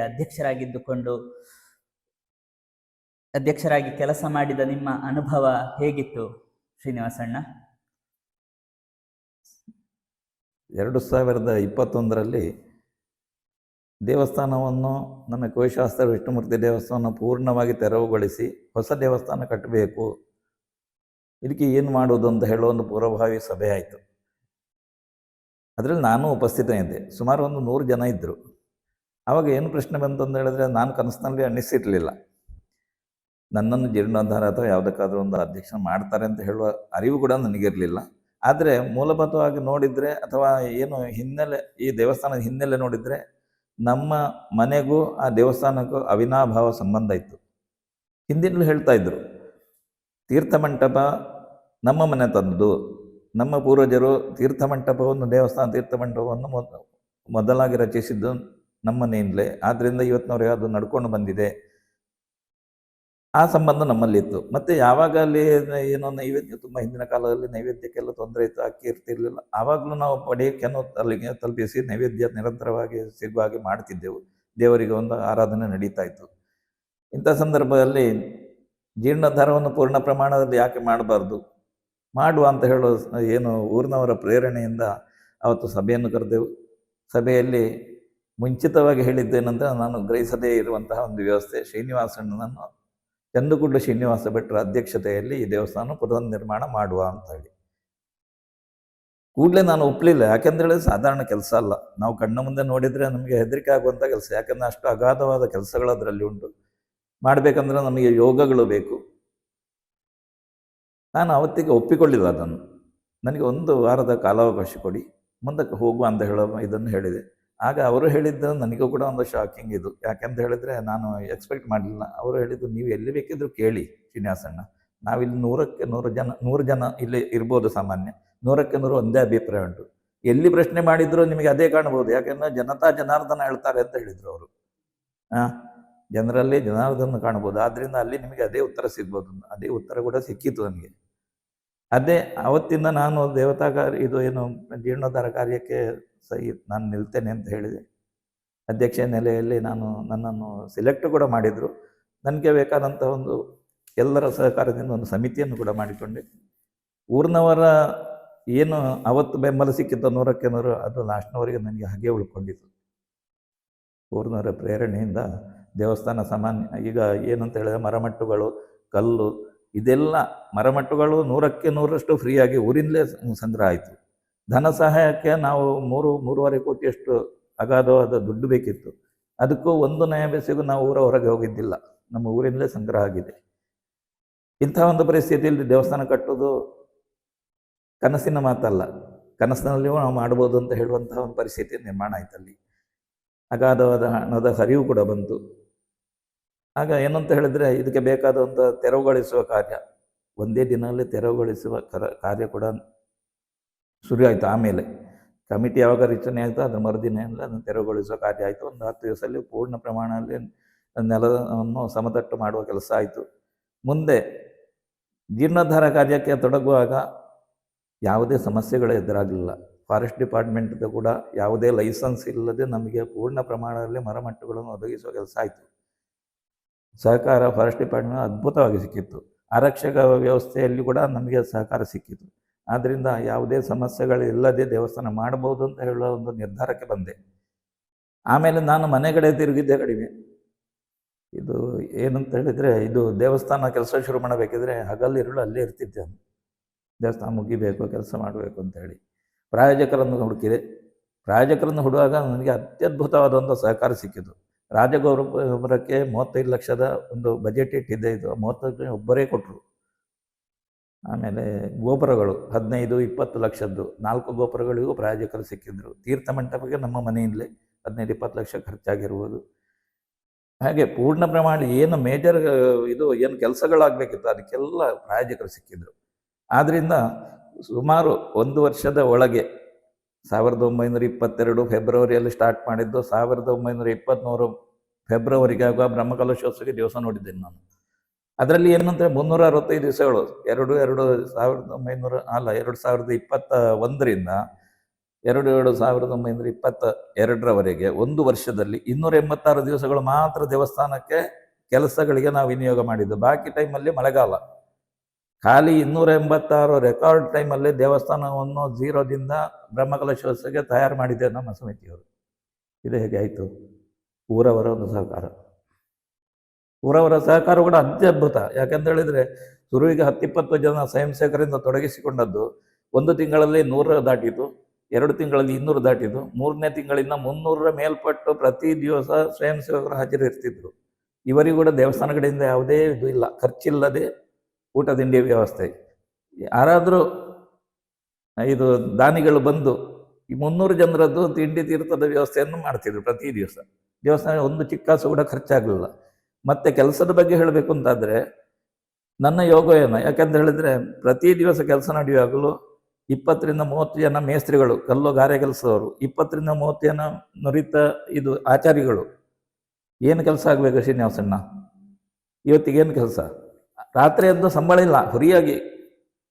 ನಾವು ಕಲ್ಪನೆಯಲ್ಲಿ ಕೂಡ ಗ್ರಹಿಸಲಿಕ್ಕೆ ಸಾಧ್ಯ ಇಲ್ಲ. ಯಾಕಂದರೆ ಹಗಲು ಮಾತ್ರ ಸಂಬಳ ಕೊಡೋದು. ರಾತ್ರಿ ಆಗ್ತಿದ್ದ ಕೆಲಸ ಹಗಲಿಗಿಂತ ಡಬ್ಬಲ್ ಕೆಲಸ ಆಗ್ತಿತ್ತು. ಅಲ್ಲಿ ನಮಗೆ ಏನಂತ ಹೇಳಿದರೆ ಯಾವುದೇ ಖರ್ಚಿಲ್ಲದೆ, ವಿಶೇಷ ಖರ್ಚಿಲ್ಲದೆ ಕೆಲಸಗಳು ಕಂಪ್ಲೀಟ್ ಆಯಿತು. ಇದು 286 ದಿವಸಗಳಲ್ಲಿ ಆಗಲಿಕ್ಕೆ ಒಂದು ಚರಿತಾರ್ಹವಾದ ಒಂದು ಬೆಂಬಲ ಅಂತ ಹೇಳ್ಬೋದು. ಯಾವುದೇ ಮನಸ್ತಾಪಗಳಿಲ್ಲ. ಕಮಿಟಿ ಇರ್ಬೋದು, ಆದರೆ ಶ್ರೀನಿವಾಸಣ್ಣ ನಮಸ್ಕಾರ ಅಂತ ಹೇಳಿ ಕೆಲಸ ಮಾಡ್ತಿದ್ರಲ್ಲದೆ ಸಮಿತಿಯ ಕಡೆಗೆ ಯಾವುದೇ ಜವಾಬ್ದಾರಿಗಳು ತಕ್ಕೊಳ್ಳದೆ ಸಮಿತಿಯವರು ನೀವು ಮಾಡಿದ್ದೇ ಸೈ ಅಂತ ಹೇಳೋದು ಹಂತಕ್ಕೆ ತಲುಪಿಸಿದ್ರಿಂದ ಆ ಗುರಿಯನ್ನು ಮುಟ್ಟಲಿಕ್ಕೆ ಅದ್ಭುತವಾಗಿ ನಮಗೆ ಸಾಧ್ಯ ಆಯಿತು. ಇಂಥ ಸಂದರ್ಭದಲ್ಲಿ ನಾನು ಹೇಳಲಿಕ್ಕೆ ಇಚ್ಛೆಪಡೋದೇನೆಂತೇಳಿ, ಯಾವುದೇ ಕೆಲಸಗಳು ಒಗ್ಗಟ್ಟಿಂದ ಏನು ಎಲ್ಲರ ಒಂದು ಸಹಮತದಿಂದ ಸಪೋರ್ಟಿಂದ ಮಾಡಿದರೆ ಇಂಥ ಒಂದು ಗುರಿ ಮುಟ್ಟಲಿಕ್ಕೆ ದೊಡ್ಡ ಕೆಲಸವೇ ಇಲ್ಲ. ಅದಕ್ಕೆ ನಮ್ಮ ಜ್ವಲಂತ ಸಾಕ್ಷಿ ನಮ್ಮ ದೇವಸ್ಥಾನ. ಆದ್ದರಿಂದ ಊರಿನ ಎಲ್ಲ ನಾಗರಿಕರನ್ನು ತುಂಬ ಹೃದಯದಿಂದ ನಾನು ಧನ್ಯವಾದ ಸಮರ್ಪಿಸಿದವರಿಗೆ. ಅವರ ಸಹಕಾರದ ಇಲ್ಲದೆ ಇದು ಸಾಧ್ಯವಾಗುತ್ತಿಲ್ಲ. ಇವತ್ತಿಗೂ ಆ ಬೆಂಬಲವನ್ನು ನಾನು ಹಾಗೆ ಉಳಿಸಿಕೊಂಡಿದ್ದೇನೆ. ಯಾವುದೇ ಸಮಿತಿಗಳು ಆದರೂ ಕೂಡ, ಈಗ ನಾನು ಅದರಿಂದ ಹೊರಗೆ ಬಂದಿದ್ದೇನೆ, ಆದರೂ ಕೂಡ ಯಾವುದೇ ಸಮಿತಿಗಳು ಈಗ ಬಂದರೂ ಕೂಡ ನಿಮ್ಮ ಸಹಕಾರ ಇಲ್ಲದೆ ಯಾವುದೇ ತೀರ್ಮಾನ ತಗೊಳ್ಳುವುದಿಲ್ಲ. ನೀವು ಸಮಿತಿಯಲ್ಲಿದ್ದರು, ಈಗ ಜೀರ್ಣೋದ್ಧಾರ ಸಮಿತಿ ಆಗಲಿ, ಬ್ರಹ್ಮಕಲಶ ಯಾವುದನ್ನು ನಾವು ಡಿಸಾಲ್ವ್ ಮಾಡಲಿಕ್ಕೆ ಬಿಡ್ತಾ ಇಲ್ಲ. ನಿಮ್ಮ ಒಂದು ನೇತೃತ್ವದಲ್ಲಿ ಇನ್ನೂ ಕೂಡ ಕೆಲಸಗಳು ಆಗಬೇಕು ಅಂತ ಹೇಳುವ ಮನಸ್ಥಿತಿಯಲ್ಲಿ ಇದ್ದಾರೆ. ಅಂಥ ಅದ್ಭುತವಾದ ಬೆಂಬಲ ನನಗೆ ಸಿಕ್ಕಿದೆ ಅಂತ ಹೇಳಲಿಕ್ಕೆ ಇಚ್ಛೆ ಪಡುತ್ತೆ. ದೇವಸ್ಥಾನದ ಸಂರಕ್ಷಣೆ ಸಮಾಜದ ಸಾಂಸ್ಕೃತಿಕ ಜೀವನಕ್ಕೆ ಹೇಗೆ ನೆರವಾಗ್ತದೆ ಶ್ರೀನಿವಾಸಣ್ಣ? ದೇವಸ್ಥಾನಗಳ ಸಂರಕ್ಷಣೆ ಅಂತ ಹೇಳುವಾಗ ನಮ್ಮ ಏನು ವ್ಯಕ್ತಿಗತವಾದಂತಹ ಪಾತ್ರ ಅದರಲ್ಲಿ ಮುಖ್ಯ ಕಾಣ್ತದೆ. ಯಾಕೆಂತ ಹೇಳಿದರೆ, ವೈಯಕ್ತಿಕವಾಗಿ ಎಲ್ಲರೂ ಸಮರ್ಪಣಾ ಭಾವದಿಂದ ದೇವಸ್ಥಾನಕ್ಕೆ ಬಂದರೆ ದೊಡ್ಡ ಪ್ರಶ್ನೆ ಇಲ್ಲ ಇಲ್ಲಿ. ಯಾಕೆಂತ ಹೇಳಿದರೆ ಪ್ರತಿಯೊಬ್ಬರು ನಮ್ಮ ಅವರವರ ಅರಿವಿನಿಂದ ನಮ್ಮನ್ನು ಜವಾಬ್ದಾರಿ ಅಂತ ಹೇಳಿ ಮುಂದೆ ಬರಬೇಕು. ಈ ದೇವಸ್ಥಾನ ಒಂದು ಜಾತ್ರೆ ನಡಿಬೇಕು, ತೋರಣ ಕಟ್ಟಬೇಕು, ಮತ್ತು ಏನು ಪಾತ್ರೆ ಪಗಡೆಗಳನ್ನು ಏನೋ ಕ್ಲೀನಿಂಗ್ ವ್ಯವಸ್ಥೆ, ಎಲ್ಲದರಲ್ಲಿ ನಮ್ಮ ಪಾತ್ರ, ನಮ್ಮ ದೇವಸ್ಥಾನ ಅಂತ ಹೇಳಿ ಮುಂದೆ ಹೋದರೆ ದೊಡ್ಡ ಕೆಲಸವೇ ಇಲ್ಲ. ಯಾಕೆಂತ ಹೇಳಿ ಬ್ರಹ್ಮಕಲಶೋತ್ಸವದಲ್ಲಿ ನಾನು ಕಂಡಿದ್ದೇನೆ, ಎಲ್ಲ ಸ್ವಯಂ ಸೇವಕರು ಬಂದವರು, ಯಾರೋ ಊರಿನಿಂದ ಹೊರಗಿಂದ ಪರವೂರಿಂದ ಬಂದವರೆಲ್ಲ ಹೊಗಳ್ತಿದ್ರು. ಏನು ಟ್ರಾಫಿಕ್ ವ್ಯವಸ್ಥೆ, ಏನು ಒಂದು ವೆಹಿಕಲ್ ನಿಲ್ಲಿಸುವ ವ್ಯವಸ್ಥೆ ಅಥವಾ ಅತಿಥಿ ಅಭ್ಯಾಗತರನ್ನು ಸ್ವಾಗತಿಸುವ ವ್ಯವಸ್ಥೆ, ಎಲ್ಲಿಯೂ ನಾವು ಕೊರತೆಯನ್ನು ಕಾಣಲಿಲ್ಲ. ಅದ್ಭುತವಾಗಿ ಈಗ ಬ್ರಾಹ್ಮಣರ ಕಡೆಯಿಂದ ಕೂಡ ಹೇಳೋದಿದ್ರೆ, ಏನು ಊಟದ ವ್ಯವಸ್ಥೆ ಮಾಡಿದ್ದೀರೋ ಅಲ್ಲಿ ಜಾತಿ ಮತ ಭೇದ ಇಲ್ಲ. ನಿಮ್ಮೊಳಗೆ ಯಾರಾದರೂ ಒಬ್ಬರು ಸೇರಿಕೊಂಡು ಕೂಡ ಗೌರವದಿಂದ ಮಾತಾಡಿಸೋದು, ಅವನನ್ನು ಎಬ್ಬಿಸೋದು, ಬ್ರಾಹ್ಮಣೇತರ ಅಂತ ಹೇಳಿ ಎಬ್ಬಿಸುವಂಥ ಕೆಲಸವೇ ನಡೀಲಿಲ್ಲ. ಇಂಥ ಒಂದು ವ್ಯವಸ್ಥೆಯಲ್ಲಿ ಎಲ್ಲರನ್ನು ಸಮಾನ ಭಾವದಿಂದ ಕಂಡುಕೊಂಡು ಅವರ ವಿಶ್ವಾಸವನ್ನು ಗಳಿಸಿಕೊಂಡ್ರೆ ದೇವಸ್ಥಾನಗಳನ್ನು ಮುನ್ನಡೆಸುವಲ್ಲಿ ಯಾವುದೇ ತೊಂದರೆ ಇಲ್ಲ. ಮತ್ತು ಸಂರಕ್ಷಣೆ ಅಂತ ಹೇಳಿದರೆ, ನೀವು ದೇವಸ್ಥಾನ ನಮ್ಮದು, ನಾವು ಮಾಡಬೇಕು ಅಂತ ಹೇಳುವ ಭಾವನೆ ಬಂದರೆ ಅಲ್ಲಿ ಸಂರಕ್ಷಣೆ ವಿಚಾರ ಬರೋದಿಲ್ಲ. ಯಾಕೆಂದರೆ ನಾವು ನಮ್ಮದು. ಅಲ್ಲಿ ಮತ್ತೆ ಭೇದ ಭಾವ ಕಂಡುಕೊಂಡ್ರೆ ಅಲ್ಲ, ಅವನು ನೋಡಿಕೊಳ್ಳಿ ಇವನು ನೋಡಿಕೊಳ್ಳಿಂದ ಅದು ಇಲ್ಲ. ನಮ್ಮ ದೇವಸ್ಥಾನದಲ್ಲಿ ಕಂಡುಕೊಳ್ಳಿ ನಾನು ಇವತ್ತಿನವರೆಗೂ ಇಲ್ಲ. ಮತ್ತು ದೇವಸ್ಥಾನ ಸಂಬಂಧಪಟ್ಟಂತೆ ಕೂಡ ನಾನು ಒಂದು ವಿಚಾರ ಹೇಳಲಿಕ್ಕೆ ಇಚ್ಛೆಪಡ್ತೀನಿ. ಅಲ್ಲಿ ನಮ್ಮ ದೇವಸ್ಥಾನದಲ್ಲಿ ಖಾಲಿ ದೇವರಿಗೆ 26 ಸೆಂಟ್ಸ್ ಜಾಗ ಇರೋದು RTCಯಲ್ಲಿ. ಈಗ ನೋಡಿದರೆ ಒಂದೂವರೆ ಎಕರೆಯಲ್ಲಿ ನಾವು ಅದನ್ನು ಮಾಡಿದ್ದೇವೆ. ಅಲ್ಲಿ ನಮ್ಮ ದಿವಂಗತ KT ಭಂಡಾರಿಗಳ ಮಕ್ಕಳದ್ದು ಜಾಗ, ಅದು ಈಗ ಪ್ರೈವೇಟ್ ಜಾಗ. ಖಾಸಗಿ ಜಾಗದಲ್ಲಿ ನಾವು ಎಷ್ಟರ ಮಟ್ಟಿಗೆ ಎಂಟ್ರಾಗ್ಬೋದು, ಖಾಸಗಿ ಜಾಗ ಉಪಯೋಗ ಮಾಡೋದೇ ಸಾಧ್ಯವೂ ಇಲ್ಲ. ಅಂಥದ್ರಲ್ಲಿ ಅವರ ವಿರೋಧ ಕಟ್ಟಿಕೊಂಡು ನಾನು ರಾಜಗೋಪುರವನ್ನು ಕಟ್ಟಿಸಿದ್ದೆ. ರಾಜಗೋಪುರ ಫುಲ್ ಅವರ ಜಾಗದಲ್ಲಿ ಉಂಟು, ಖಾಸಗಿ ಜಾಗ. ಉತ್ತರ ದಿಕ್ಕಿನ ಅಂಗಣ ನೋಡಿದರೆ ಅದರಲ್ಲಿ ಕೂಡ 30 ಫೀಟು 15 ಫೀಟು 450 ಸ್ಕ್ವೇರ್ ಫೀಟು ಅಂಗಳ ಅವರ ಜಾಗದಲ್ಲಿ ಉಂಟು. ಇದರ ವಿಚಾರ ನಾನು ಸ್ವಲ್ಪ ಹೇಳಬೇಕು, ಯಾಕಂದರೆ ಅವರನ್ನು ಅಲ್ಲಿ ಕೇಸ್ ಕೂಡ ಹಾಕಿದರು. ಬ್ರಹ್ಮಕಲಶದ 2 ದಿವಸ ಮೊದಲು ಕೇಸ್ ನಡೆಯಿತು, ಅರೆಸ್ಟ್ ವಾರೆಂಟ್ ಆಗೋದ್ರಲ್ಲಿ ಇತ್ತು. ಆಗ ನಾನು ಹೇಳಿದೆ, ಅವರಿಗೆ ಫೋನ್ ಮಾಡಿ ಹೇಳಿದೆ, ಅರೆಸ್ಟ್ ವಾರೆಂಟ್ ಆದರೆ ಬ್ರಹ್ಮಕಲಶ ನಿಲ್ತದೆ, ಅಧ್ಯಕ್ಷ ಇಲ್ಲ ಅಂತ ಹೇಳಿ. ಆದರೆ ನೀವು ಒಂದು ಒಳ್ಳೆ ಮನಸ್ಸು ಮಾಡಿ ದೇವರಿಗೆ ಒಂದು ದೇವರ ಸನ್ನಿಧಿಗೆ ಬಂದು ಒಂದು ಪ್ರಸಾದ ತಗೊಳ್ಳಿ, ಇದೆಲ್ಲ ಕೆಲಸ ಬೇಡ, ನೀವು ದೇವರ ಒಳ್ಳೆ ಏನು ಖಂಡಿತ ಏನು 2-5 ದಿವಸದಲ್ಲಿ ಬಂದರು, ತಂತ್ರಿಗಳು ಇದ್ದರು, ಪ್ರಸಾದ ಕೊಡಿಸಿದೆ. ಇದೆಲ್ಲ ವ್ಯವಸ್ಥೆಗಳು ಚೆನ್ನಾಗಿ ಮಾಡಿದ್ದಾರೆ. ಆಮೇಲಿನ ಬೆಳವಣಿಗೆ ನಾನು ಹೇಳಬೇಕು, ಅವರಿಗೆ ಏನು ಮನಸ್ಸು ಖಂಡಿತ ಗೊತ್ತಿಲ್ಲ. ನಾನು ಮತ್ತು 3 ಎಕರೆ ಜಾಗ ಬೇಕು ಅಂತ ಹೇಳಿದೆ ದೇವಸ್ಥಾನಕ್ಕೆ, ಎಂಜಾಯ್ಮೆಂಟಿಗೆ 3 ಎಕರೆ ಜಾಗ ಕ್ರಯಕ ತಗೊಳ್ಳುವ ಹಾಗೆ ಇಲ್ಲ ನಾವು. ಆದರೆ ಅವರ ಮನಸ್ಸಿಂದ ಅವರು ಏನು ಹೇಳಿದರೆ, ನಿಮಗೆ ಮಾತ್ರ ಈ ಅವಕಾಶ, ಇನ್ನೊಬ್ಬರು ಬಂದು ಇದರಲ್ಲಿ ಏನು ನನ್ನದು ನಾನು ಮಾಡಿಸಿದ್ದು ಅಂತ ಹೇಳೋ ಮಾತು ಬರಬಾರ್ದು. ನೀವು ನಿಸ್ವಾರ್ಥ ಭಾವನೆಯನ್ನು ಮಾಡ್ತೀರಿ. 3 ಎಕರೆಗೆ ಬೇಲಿ ಹಾಕ್ಕೊಳ್ಳಿ, ತಂತಿ ಬೇಲಿ ಹಾಕಿಸಿದೆ. ಈಗ ದೇವಸ್ಥಾನಕ್ಕೆ ಎಂಜಾಯ್ ಮಾಡ್ತಾ ಇದ್ದೇವೆ. RTC ಮಾಡಲಿಲ್ಲ, ಅವ್ರದ್ದು ಯಾವುದೇ ರಗಳೆಗಳು ಇಲ್ಲ. ಇಂಥ ಒಂದು ಪವಾಡ ನಡೆದಿದೆ. ಕುವೆಶಾಸ್ತ್ರ ವಿಷ್ಣುಮೂರ್ತಿ ದೇವಸ್ಥಾನ, ಅಲ್ಲಿಯ ದೇವತಾ ಸಾನ್ನಿಧ್ಯಗಳು, ಇದರ ಬಗ್ಗೆ ಒಂದೆರಡು ಮಾತಲ್ಲಿ ಹೇಳಬೇಕು ಅಂತ ನನಗೆ ಇಚ್ಛೆ ಉಂಟು. ಕುವೆಶಾಸ್ತ್ರ ವಿಷ್ಣುಮೂರ್ತಿ ದೇವಸ್ಥಾನ ಸಾಮಾನ್ಯ 400 ವರ್ಷಗಳಷ್ಟು ಹಿಂದಿನದ್ದು ಅಂತ ಹೇಳಿ ಪುರಾತತ್ವ ಇಲಾಖೆಯಿಂದ ಗೊತ್ತಾಗ್ತದೆ. ಅಲ್ಲಿ ಮತ್ತು ಶಾಸ್ತಾರ ದೇವರುಗಳ ಸಾನ್ನಿಧ್ಯ ಉಂಟು. ಶಾಸ್ತಾರ ಅಂತ ಹೇಳೋ ಕುವೆಶಾಸ್ತಾರ ಹೇಗೆ ಬಂತು ಅಂತ ಹೇಳಿದರೆ, ಕುವೆತ್ ತೋಟ ಅಂತ ಇಲ್ಲಿ ಹತ್ತಿರಲ್ಲಿ ಒಂದು ಇದು ಫ್ಯಾಮಿಲಿಯವರಿದ್ದಾರೆ. ಅವರಿಗೆ ಸಾಧ್ಯ ಇಲ್ಲ, ಪೂಜೆ ಮಾಡಲಿಕ್ಕೆ ಸಾಧ್ಯ ಇಲ್ಲ, ದಿನನಿತ್ಯ ಕಳೆಯುವುದೇ ಕಷ್ಟ ಅಂತ ಹೇಳೋ ಸಂದರ್ಭ, ದೇವರಿಗೆ ನೈವೇದ್ಯ ಆಗಬೇಕು, ಪೂಜೆ ಆಗಬೇಕು. ಸಂದರ್ಭದಲ್ಲಿ ಏನು ಮಾಡ್ಬೋದು, ಊರ ದೇವಸ್ಥಾನ ತಂದಿಡುವ ಅಂತ ಹೇಳಿ ಒಂದು ಗುಹೆಯಾಗಿ ಮಾಡಿ ಅದರೊಳಗೆ ತಂದಿಟ್ಟರು. ಕೂವೆ ಅಂತ ಹೇಳೋದು ಕುವೆ ತೋಟ ಅಂತ ಹೇಳೋದಕ್ಕೆ, ಶಾಸ್ತ್ರವನ್ನು ಅದೇ ರೀತಿಯಲ್ಲಿ ಗುಹೆ ಒಳಗೆ ಇಟ್ಟದೆ ಕುವೆಶಾಸ್ತ್ರ ಕೂಡ ಹೇಳ್ತಾರೆ. ಒಂದು 3 ಬಿಂಬಗಳಿತ್ತು ಕುವೆಶಾಸ್ತ್ರ, ಒಂದು ಕಲ್ಲಿನ ಕಾಟಕಲ್ಲಿನ ಬಿಂಬಗಳು. ಅದನ್ನು ಮತ್ತೆ ಈಗ ಜೀರ್ಣೋದ್ಧಾರ ಮಾಡಿ ಹೊಸ ಗುಡಿಯನ್ನು ಕಟ್ಟಿದ್ದೇವೆ. ಹಾಗೆ ಕುವೆಶಾಸ್ತ್ರ ವಿಷ್ಣುಮೂರ್ತಿ ದೇವರ ಒಂದು ಸಾನ್ನಿಧ್ಯ ಅಲ್ಲಿ ಬೆಳಗ್ತಾ ಉಂಟು. ಉಪದೇವತೆಗಳು ಇರಲಿಲ್ಲ. ಈಗ ಏನಂತೇಳಿ ಗಣಪತಿ ಗುಡಿಯನ್ನು ಕಟ್ಟಿದ್ದೇವೆ ವಾಯುವ್ಯ ದಿಕ್ಕಿನಲ್ಲಿ. ಅದೇ ರೀತಿಯಲ್ಲಿ ವಾಯುವ್ಯದ ಹೊರಗಿನ ಅಂಗಳದ ಮೂಲೆಯಲ್ಲಿ ನಾಗ ಸಾನ್ನಿಧ್ಯ ಕೂಡ ಈಗ ಸ್ಥಾಪನೆ ಮಾಡಿದ್ದೇವೆ. ಮತ್ತು ಅನತಿ ದೂರದಲ್ಲಿ ಒಂದು ಸಾಮಾನ್ಯ 3 ಕಿಲೋಮೀಟರ್ ದೂರ ಕಾಡಿನೊಳಗೆ ಇದಕ್ಕೆ ಸಂಬಂಧಪಟ್ಟಿದೆ ರಾಜರಾಜೇಶ್ವರಿ ಗುಡಿ ನಿರ್ಮಾಣ ಮಾಡಿದ್ದೇವೆ. ಅಲ್ಲಿಯ ಸಾನ್ನಿಧ್ಯ ಇತ್ತು ಅಂತ ಮಾತ್ರ, ಯಾವುದೇ ಕುರುಹುಗಳು ಇರಲಿಲ್ಲ. ಆದರೂ ಕೂಡ ಅದನ್ನು ಮಾಡಿದ್ದೇವೆ. ಅಲ್ಲಿ ರಾಜರಾಜೇಶ್ವರಿ ಗುಡಿ ಹತ್ತಿರ ಒಂದು ವಿಶೇಷವಾದ ಒಂದು ಕಳೆ ಉಂಟು. ಯಾಕೆಂತ ಹೇಳಿದ್ರೆ, ಪ್ರತಿ ವರ್ಷ ನವರಾತ್ರಿಯಲ್ಲಿ ನಾವು ಉತ್ಸವವನ್ನು ಮಾಡ್ತೇವೆ 9 ದಿನ. ಮೊದಲೆಲ್ಲ ಒಂದು 45 ಜನ ಬರ್ತಿದ್ರು. ಈಗ ಅದು ತುಂಬ ಡೆವಲಪ್ ಮಾಡಿ ಒಂದು ಕೂತ್ಕೊಳ್ಳೋ ಒಂದು ಸ್ಥಳಾವಕಾಶ ಕಾಡಿನೊಳಗೆ ಮಾಡಿದ್ರಿಂದ ಒಂದು ಒಳ್ಳೆಯ ಒಂದು ಕಾರ್ಮಿಕದ ಜಾಗ ಅಂತ ಹೇಳ್ಬೋದು. ನೂರಾರು ಜನ ಬರ್ತಿದ್ದವರು ಈಗ 500, 600, 700 ಜನರ ಮಟ್ಟಿಗೆ ಭಕ್ತರು ಬರ್ತಾ ಇದ್ದಾರೆ. ಪ್ರತಿ ದಿವಸ ಅನ್ನ ಸಂತರ್ಪಣೆ ನಡೆಯುತ್ತದೆ. ಹೂವಿನ ಪೂಜೆಗಳ ಮಟ್ಟಿಗೆ ಹೇಳಬೇಕಂದ್ರೆ ಒಂದು 10-20 ಪೂಜೆ ಬರ್ತಿದ್ದದ್ದು ಈಗ 400-500 ಹೂವಿನ ಪೂಜೆಗಳು ನಿತ್ಯ ಬರ್ತವೆ. ಅಂಥ ಒಂದು ವ್ಯವಸ್ಥೆ ನಡೆದಿದೆ. ದೇವಸ್ಥಾನದ ಮಟ್ಟಿಗೆ ಹೇಳಬೇಕಂದ್ರೆ, ಕುವೆಶಾಸ್ತ್ರ ವಿಷ್ಣುಮೂರ್ತಿ ದೇವರು ಇವಾಗ ವಿಶೇಷವಾಗಿ ಅಲ್ಲಿ ಕೆಲವೆಲ್ಲ ಸೌಕರ್ಯಗಳು ಇಲ್ಲಾಯಿತು. ಕುವೆಶಾಸ್ತ್ರ ವಿಷ್ಣುಮೂರ್ತಿ ದೇವರಿಗೆ ಇದು ದೇವಸ್ಥಾನ ಕಟ್ಟುವಾಗ ನನಗೊಂದು ಕನಸಿತ್ತು. ಇನ್ನು ದೇವರನ್ನು ಬಾಲದಲ್ಲಿ ಇಡ್ತೇವೆ ನಾವು, ಬಾಲದಲ್ಲಿ ಇಡಬೇಕಿದ್ರೆ ಇಟ್ಟಾಯಿತು, ಎಲ್ಲ ಆಯಿತು. ಆಗ ನಾನು ಒಂದು ಮೀಟಿಂಗಲ್ಲಿ ಹೇಳಿದೆ, ಏನು ದೇವರ ಪ್ರೇರಣೆಯನ್ನು, ಈ ವಿಷ್ಣುಮೂರ್ತಿ ದೇವರನ್ನು ನಾವು ಬಾಲದಲ್ಲಿ ಇಟ್ಟೆವು. ದೇವರನ್ನು ಒಳಗೆ ತಂದು ಪುನರ್ ಪ್ರತಿಷ್ಠೆ ಮಾಡುವಾಗ ಇದು ಏನು ಸ್ವರ್ಣ ರೂಪದಲ್ಲಿ ಯಾಕೆ ಕಾಣಬಾರ್ದು, ಸ್ವರ್ಣ ಕವಚವನ್ನು ಯಾಕೆ ಮಾಡಬಾರ್ದು ಅಂತ. ಆಗ ನನಗೆ ಆಗಲೂ ಒಂದು ಅಭೂತಪೂರ್ವವಾದ ಬೆಂಬಲ. 2-3 ಎದ್ದು ನಂದು 1 ಲಕ್ಷ ಸ್ವರ್ಣ ಮಾಡ್ತಿದ್ರೆ ಅಂತ ಬಂದರು. ಆಗ ನಾನು ಅದನ್ನು ಅಲ್ಲಿಗೆ ನಿಲ್ಲಿಸಿದೆ. ಒಮ್ಮೆ ನಿಲ್ಲಿಸಿ, ಇದು ಪ್ರಸ್ತಾಪ ಮಾತ್ರ, ಆಗಬೇಕು ಅಂತ ಆದರೆ ತಂತ್ರಿಗಳಲ್ಲಿ ಕೇಳಿ ದೈವಜ್ಞರ ಏನು ಒಂದು ಅಪ್ಪಣೆ ಪಡೆದು ಕೂಡ ನಾವು ಮಾಡಬೇಕು. ದೈವಜ್ಞರ ಪ್ರಶ್ನೆ ಮಾಡುವಾಗ ಇಲ್ಲ, ಅದು ಆಗೋದಿಲ್ಲ, ಏನೋ ಬೆಳ್ಳಿಯದ್ದಾಗುವ, ಬೆಳ್ಳಿಯದ್ದು ಮಾಡಿದೆವು. ಆದರೂ ಆ ಮಾತು ನನ್ನಲ್ಲಿ ಅಪೂರ್ಣವಾಗಿ ಉಳಿಯಿತು. ಚಿನ್ನ ಮಾಡಿಸ್ತೇನೆ ಅಂತ ಹೇಳಿದ್ದು. ಆಗ ಭಕ್ತಾದಿಗಳಲ್ಲಿ ಕೇಳಿದೆ. ನಾನು ಒಂದು ಕಡೆ ಮೀಟಿಂಗ್ ಮಾಡಿದೆ, 4 ಜನ. 1 ಲಕ್ಷ ಆಗಿ ಗೋಪುರಗಳಿಗೆ, ಇದು ಶಿಖರಕ್ಕೆ, ಅದು ಎಂತ ಹೇಳ್ತಾರೆ, ಮುಗುಳಿಗೆ ಚಿನ್ನ ಲೇಪನ ಮಾಡುವ, ದೇವರ ಮೇಲೆ ಕೂತ್ಕೊಳ್ಳೋ ಮುಗುಳಿಯಲ್ಲ. 4 ಜನ ಒಪ್ಪಿದ್ರು. ಆಗ 1 ಲಕ್ಷದ ಸ್ವರ್ಣ ಲೇಪನ ಕೂಡ ಮಾಡಿದೆವು. ಇದು ಯಾವುದಕ್ಕೆ, ನಮ್ಮ ತೀರ್ಥ ಮಂಟಪಕ್ಕೆ ತಾಮ್ರದ ಹೊದಿಕೆ, ಶಾಸ್ತಾರ ಗುಡಿಯ ತಾಮ್ರದ ಹೊದಿಕೆ, ಅದೇ ರೀತಿಯಲ್ಲಿ ಪ್ರಥಮ ಇದು ಗರ್ಭಗುಡಿಗೆ 2 ಅಂತಸ್ತಿಯದ್ದು, ಅದಕ್ಕೂ ತಾಮ್ರದ ಹೊದಿಕೆ ಮಾಡಿದೆವು.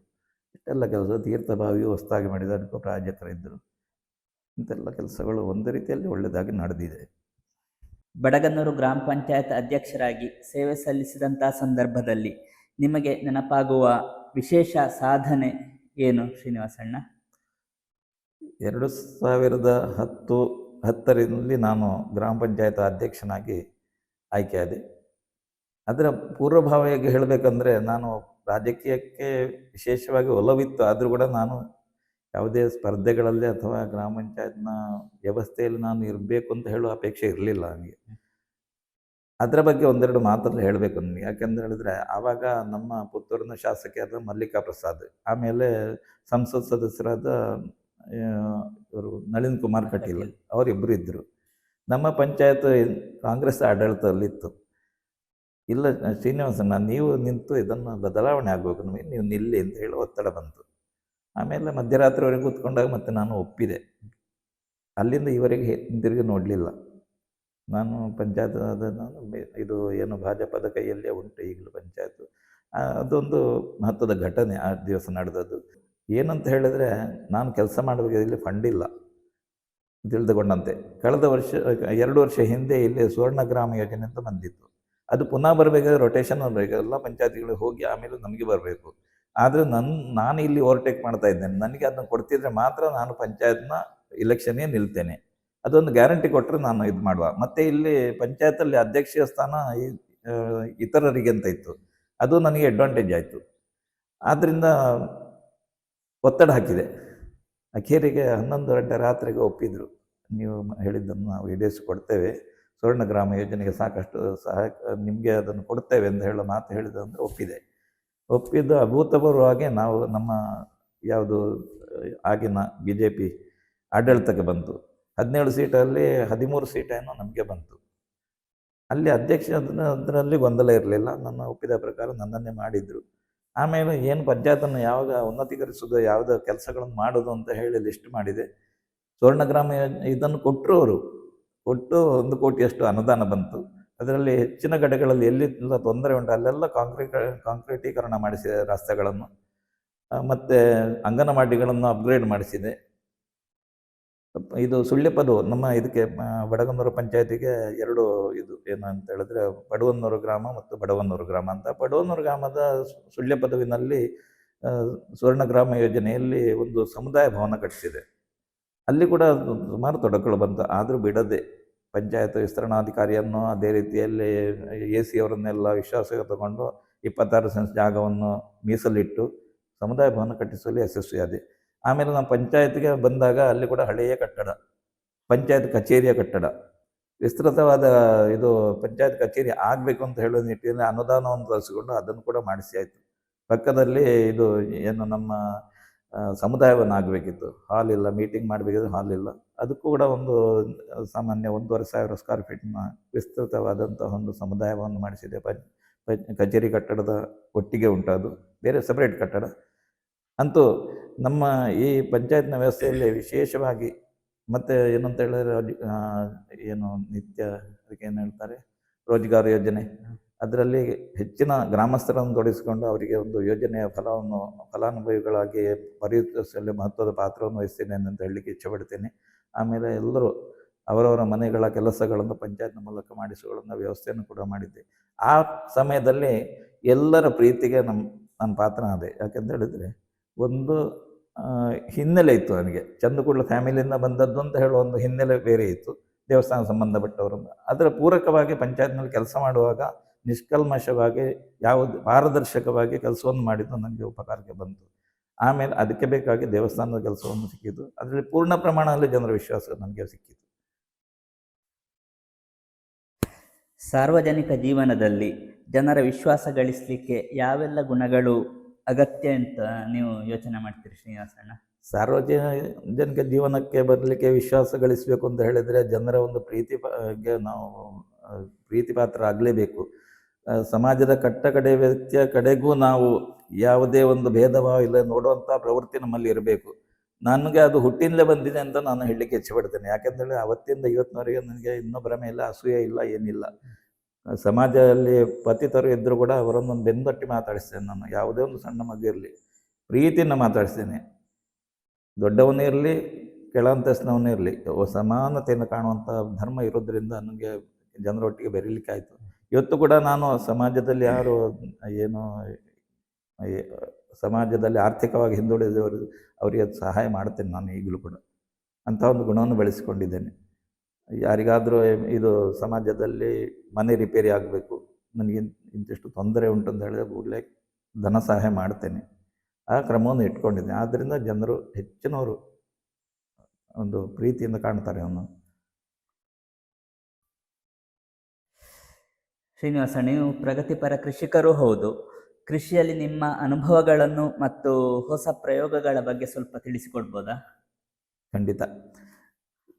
ಕೃಷಿ ಬಗ್ಗೆ ನನಗೆ ಚಿಕ್ಕಂದಿನಿಂದಲೂ ಒಲವಿತ್ತು. ಯಾಕೆಂದರೆ ಹೇಳಿದ್ರೆ ನನ್ನ ತಂದೆಯವರು ಕೃಷಿ ಕುಟುಂಬದಿಂದ ಬಂದವರು. ಅವರ ಮಟ್ಟಿಗೆ ಹೇಳಬೇಕಂದ್ರೆ ಅವರೊಂದು ಕತ್ತಿಯ ತುದಿಯಿಂದ ಇದು ಏನು ನೆಲವನ್ನು ಅಗೆದು ಒಂದು ಬೀಜ ಹಾಕಿದ್ರು ಕೂಡ ಅದ್ಭುತವಾಗಿ ಬೆಳವಣಿಗೆ ಆಗಿ ಬೆಳೆದು ಒಂದು ನಮಗೆ ಬೇಕಾದ ಫಲ ಕೊಡ್ತಿತ್ತು. ಅಂಥದ್ರಲ್ಲಿ ನನಗೆ ಅವರೇ ಪ್ರೇರಣೆ. ಅಮ್ಮನೂ ಕೂಡ ಹಾಗೆ, ಕಾಶಮ್ಮ ಅವರು ಕೂಡ ಏನಾದರೂ ಕೆಲಸ ಮಾಡಬೇಕು ತುಂಬ ಪ್ರೋತ್ಸಾಹ ಕೊಟ್ಟರು ಅವರು. ಹಾಗೆ ಅಪ್ಪ ಏನು ಹೇಳಿದ್ರು, ಒಂದು ದಿವಸ ಕೃಷಿಯಲ್ಲಿ ಮುಂದೆ ಬರಬೇಕಿದ್ರೆ ಸಮರ್ಪಣಾ ಭಾವ ಬೇಕು. ಸಮರ್ಪಣಾ ಭಾವ ಎಲ್ಲಿಂದ ಬರ್ತದೆ? ನಿನ್ನ ಹೃದಯದಿಂದ ಬರಬೇಕು. ಅದು ಒಂದು ಬೀಜವನ್ನು ಹಾಕಿದರೆ ಅದನ್ನು ಫಾಲೋಪ್ ಅಲ್ಲಿ ಅದು ಮುಂದೆ ಬೆಳೆದು ಅದಕ್ಕೇನು ಗೊಬ್ಬರ ಕೊಡಬೇಕು, ಅದು ಮುತುವರ್ಜಿಬೇಕು. ಅದು ಹೇಳಿಕೊಟ್ರು. ಅಲ್ಲಿಂದ ನಾನು ಹಿಂದೆ ತಿರುಗಿ ನೋಡಲಿಲ್ಲ. ಯಾವಾಗ ನನ್ನ ವಿದ್ಯಾಭ್ಯಾಸ ಆಯಿತು, ಆರ್ಥಿಕವಾಗಿ ತೊಂದರೆ ಆಯಿತು, ಆಗ ನಾನು ಮನೆಯಲ್ಲೇ ಉಳ್ಕೊಂಡೆ. ಕೃಷಿ ಕಾರ್ಯವನ್ನು ಮುಂದುವರಿಸುವ ಒಂದು ಹುಮ್ಮಸ್ಸಿತ್ತು, ಮುಂದುವರಿಸಿಕೊಂಡು ಬಂದೆ. ಮತ್ತು ಏನು ಅಂತ ಹೇಳಿದರೆ ನಮಗೆ ತುಂಬ ಇದು ಆರ್ಥಿಕ ಅಡಚಣೆ ಇತ್ತು ಅಂತ ಹೇಳಿದ್ದೆ ನಾನು. ಅದನ್ನು ಏನು ನಾನು ಚಾಲೆಂಜ್ ಆಗಿ ತಗೊಂಡೆ. ಯಾಕೆ ನಾವು ಆರ್ಥಿಕವಾಗಿ ಸದೃಢ ಆಗಬಾರ್ದು? ಸಮಾಜದಲ್ಲಿ ಸ್ವಲ್ಪ ಆದರೂ ನಮಗೆ ಗುರುತಿಸಬೇಕು ಅಂತ ಹೇಳಿದರೆ ಆರ್ಥಿಕವಾಗಿ ಸದೃಢತೆ ಖಂಡಿತ ಅಗತ್ಯ. ಅದೇ ಅನಿವಾರ್ಯ ಕೂಡ ಅಲ್ಲ, ಆದರೆ ಬೇಕು. ಅಂಥ ಸಂದರ್ಭದಲ್ಲಿ ನಮಗೆ ಗದ್ದೆಗಳಿತ್ತು. ಬೇಸಾಯ, ಮಳೆಗಾಲದಲ್ಲಿ ಬೇಸಾಯ ಮುಗಿಸಿ ಆಮೇಲೆ ಬೇಸಿಗೆ ಒಂದು ನವಂಬರ್ ಡಿಸೆಂಬರ್ ಬರುವಾಗ ತರಕಾರಿ ಮಾಡಲಿಕ್ಕೆ ಶುರು ಮಾಡಿದೆ. ಫುಲ್ ಏನು 5-6 ಎಕರೆಯಲ್ಲಿ ಕುಂಬಳಕಾಯಿ ತರಕಾರಿ, ಧರ್ಮಸ್ಥಳ, ಮಂಗಳೂರು ಹೀಗೆ ಕಳಿಸಿ ಕಷ್ಟ ಬಂದಿದ್ದೇವೆ. ಆರ್ಥಿಕವಾಗಿ ಸದೃಢತೆ ಬಂತು ನಮಗೆ. ಯಾಕೆಂತ ಹೇಳಿದ್ರೆ ಅಲ್ಲಿ ಕೆಲಸಗಾರರು 10-20 ಜನ ಇದ್ದರೆ ಅವರಿಗೆ ಮಜೂರಿ ಕೊಡಬೇಕು, ದುಡ್ಡಿಲ್ಲ. ಅಂಥ ಸಂದರ್ಭದಲ್ಲಿ ಈ ತರಕಾರಿ ತುಂಬ ಪ್ರಯೋಜನಕ್ಕೆ ಬಂತು. ತರಕಾರಿಯಿಂದ ನಮ್ಮ ದೈನಂದಿನ ಜೀವನ ಮತ್ತು ಕೆಲಸದವರ ಸಂಬಳ ಇದು ಇಷ್ಟು ಹೋದರೆ ಅಡಿಕೆಯ ದುಡ್ಡು ನಮಗೆ ಆರ್ಥಿಕವಾಗಿ ಸಬಲೀಕರಣಕ್ಕೆ ಕಾರಣ ಆಗ್ತದೆ ಅಂತ ನಾನು ಕಂಡುಕೊಂಡೆ. ಅಲ್ಲಿಂದ ಹಿಂದೆ ತಿರುಗಿ ನೋಡಲಿಲ್ಲ. ಪ್ರತಿ ವರ್ಷ ಇದೇ ಮಾಡ್ತಾ ಇದ್ದೆ. ಆರ್ಥಿಕವಾಗಿ ಮುಂದೆ ಬಂತು. ಮತ್ತು ನಮ್ಮ ಇದನ್ನು ನೋಡಬೇಕಂದ್ರೆ ಯಾರು ಊರಿನವರ ಗೌರವ ಅಥವಾ ಮತ್ತೊಂದು ಬರಬೇಕಿದ್ರೆ ಆರ್ಥಿಕವಾಗಿ ಸಬಲತೆ ಖಂಡಿತ ಬೇಕು. ಅವರಿಗೆ ಒಂದು ಸಮರ್ಪಣಾ ಭಾವ ನಮ್ಮಲ್ಲಿ ಬೇಕು. ಏನು ಅವರಿಗೆ ಒಂದು ಸಹಾಯ ಮಾಡಬೇಕು, ಸಮಾಜಕ್ಕೆ ಸಹಾಯ ಮಾಡೋ ಒಂದು ತುಡಿತ ಕೂಡ ನಮ್ಮಲ್ಲಿ ಇರಬೇಕು. ಇದರಲ್ಲಿ ನನಗೆ ಅದ್ಭುತವಾದ ಯಶಸ್ಸು ಬಂತು ನಾನು ಹೇಳಲಿಕ್ಕೆ ಇಷ್ಟಪಡ್ತೇನೆ.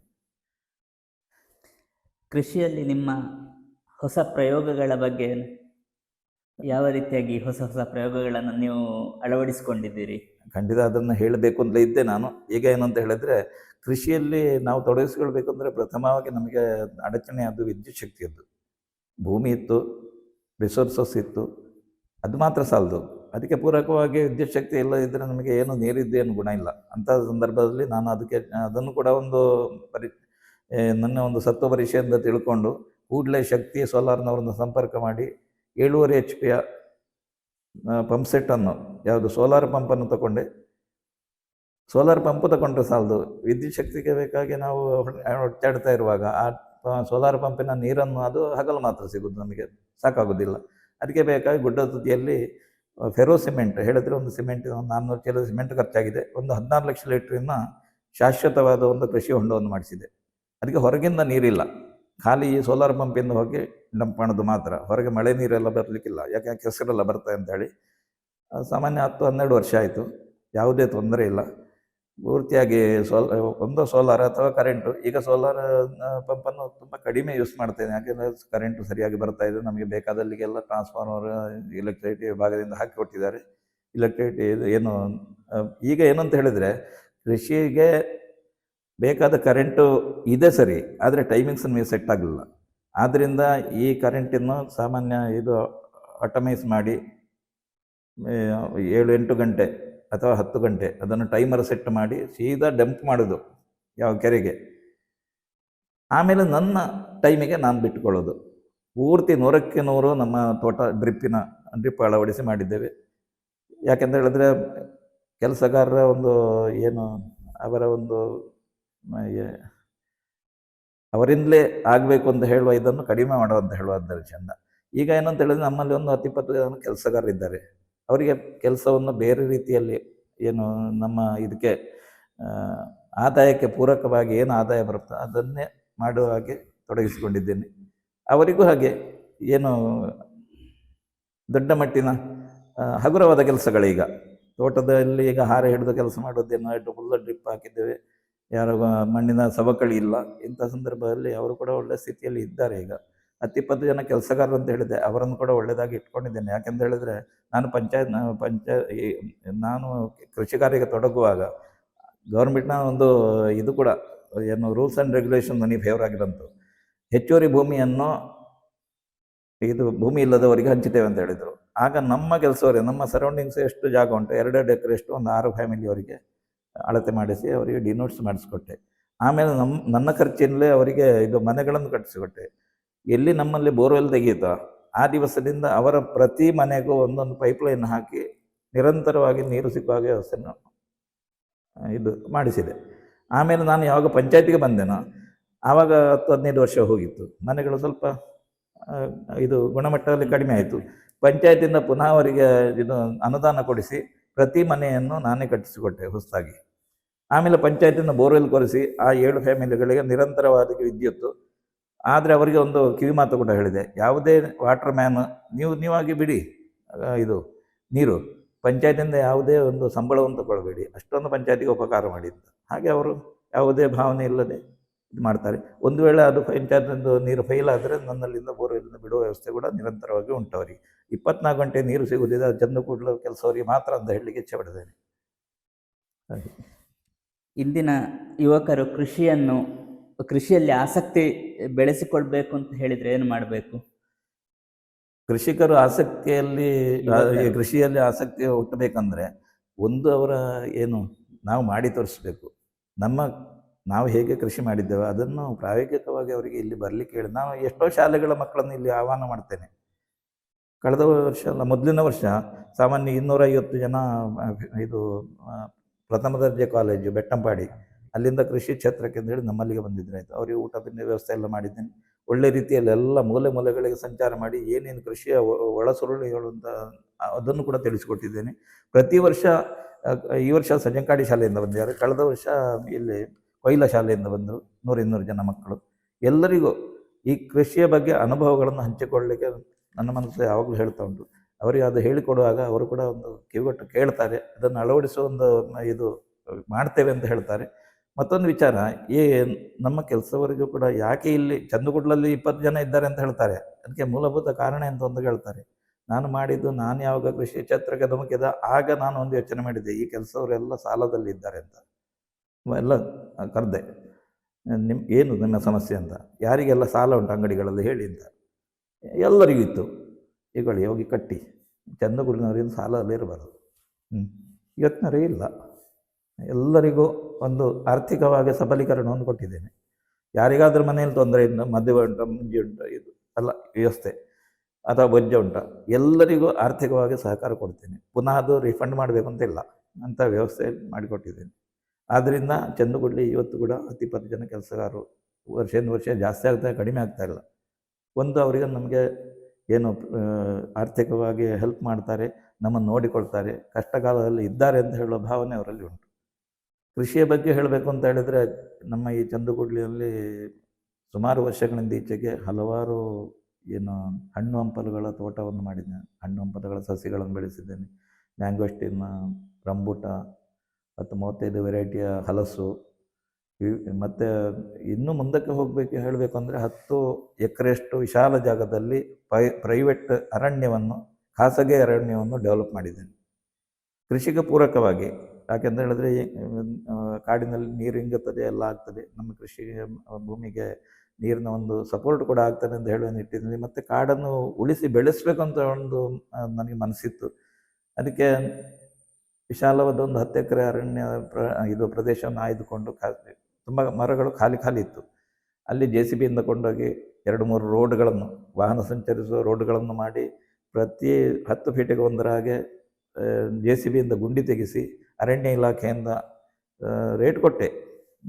ವಿವಿಧ ಒಂದು 10-20 ಜಾತಿಯ ಇದು ಏನು ಸಸಿಗಳನ್ನು, ವೆರೈಟಿ ಸಸಿಗಳನ್ನು ತಂದು ನೆಟ್ಟಿದ್ದೇನೆ. ಸುಮಾರು ಒಂದು ಫೀಟ್ ಗರ್ತು ಬಂದಿರ್ಬೋದು ಈಗ. ಅದರಲ್ಲಿ ಕೂಡ ಮಾವು, ಹಲಸು, ಹೆಬ್ಬಲಸು, ಕಿರಾಲ್ಬೋಗಿ, ಮತ್ತು ಇದು ಏನು ರೆಂಜೆ, ರಾಮಪತ್ರೆ, ಹೀಗೆ ಸಿರಿಹೊನ್ನೆ, ಇಂಥ ವಿರಳವಾದ ಮಹಾಗನಿ ಸಸಿಗಳು, ಇಂಥದ್ದನ್ನೆಲ್ಲ ಒಂದು 10-20 ಜಾತಿಯ ಸಸಿಗಳನ್ನು ನೆಟ್ಟು ನಾನು ಸಂರಕ್ಷಣೆ ಮಾಡ್ತಾನೆ. ಸುತ್ತಲೂ ಇಲೆಕ್ಟ್ರಿಕ್ ಫೆನ್ಸಿಂಗ್ ಇದೆ, ಯಾರ್ದು ತೊಂದರೆ ಇಲ್ಲ. ಮುಂದಿನ ಪೀಳಿಗೆಗೆ ಒಂದು ಇದು ಗಿಫ್ಟ್ ಅಂತ ಹೇಳಲಿಕ್ಕೆ ನಾನು ಇಚ್ಛೆಪಡ್ತೇನೆ. ಯಾಕೆಂತ ಹೇಳಿದರೆ ಅರಣ್ಯವನ್ನು ಕಡಿಯೋದಲ್ಲ, ನಾವು ಸಂರಕ್ಷಣೆ ಮಾಡಿ ಅದನ್ನು ಡೆವಲಪ್ ಮಾಡಬೇಕು. ನನ್ನ ಮನೆಗೆ ಕೂಡ ಒಂದು ಈಗ ಹೊಸ ಮನೆ 10-12 ವರ್ಷ ಆಯಿತು, ಒಂದು ಮರವನ್ನು ಕಡಿದು ಈ ಮನೆಗೆ ಹಾಕಿದ್ದಿಲ್ಲ. ಕಡಿಯೋದು ಬೇಡ ಅಂತ ಬಿಲ್ಲಿಂದ 10 ಲಕ್ಷ ರೂಪಾಯಿದ್ದು ಮರ ತಂದು ಈ ಮನೆಗೆ ಉಪಯೋಗ ಮಾಡಿದ್ದೇನಲ್ಲದೆ ನಮ್ಮ ಮರಗಳನ್ನು ಕಡಿಲಿಲ್ಲ.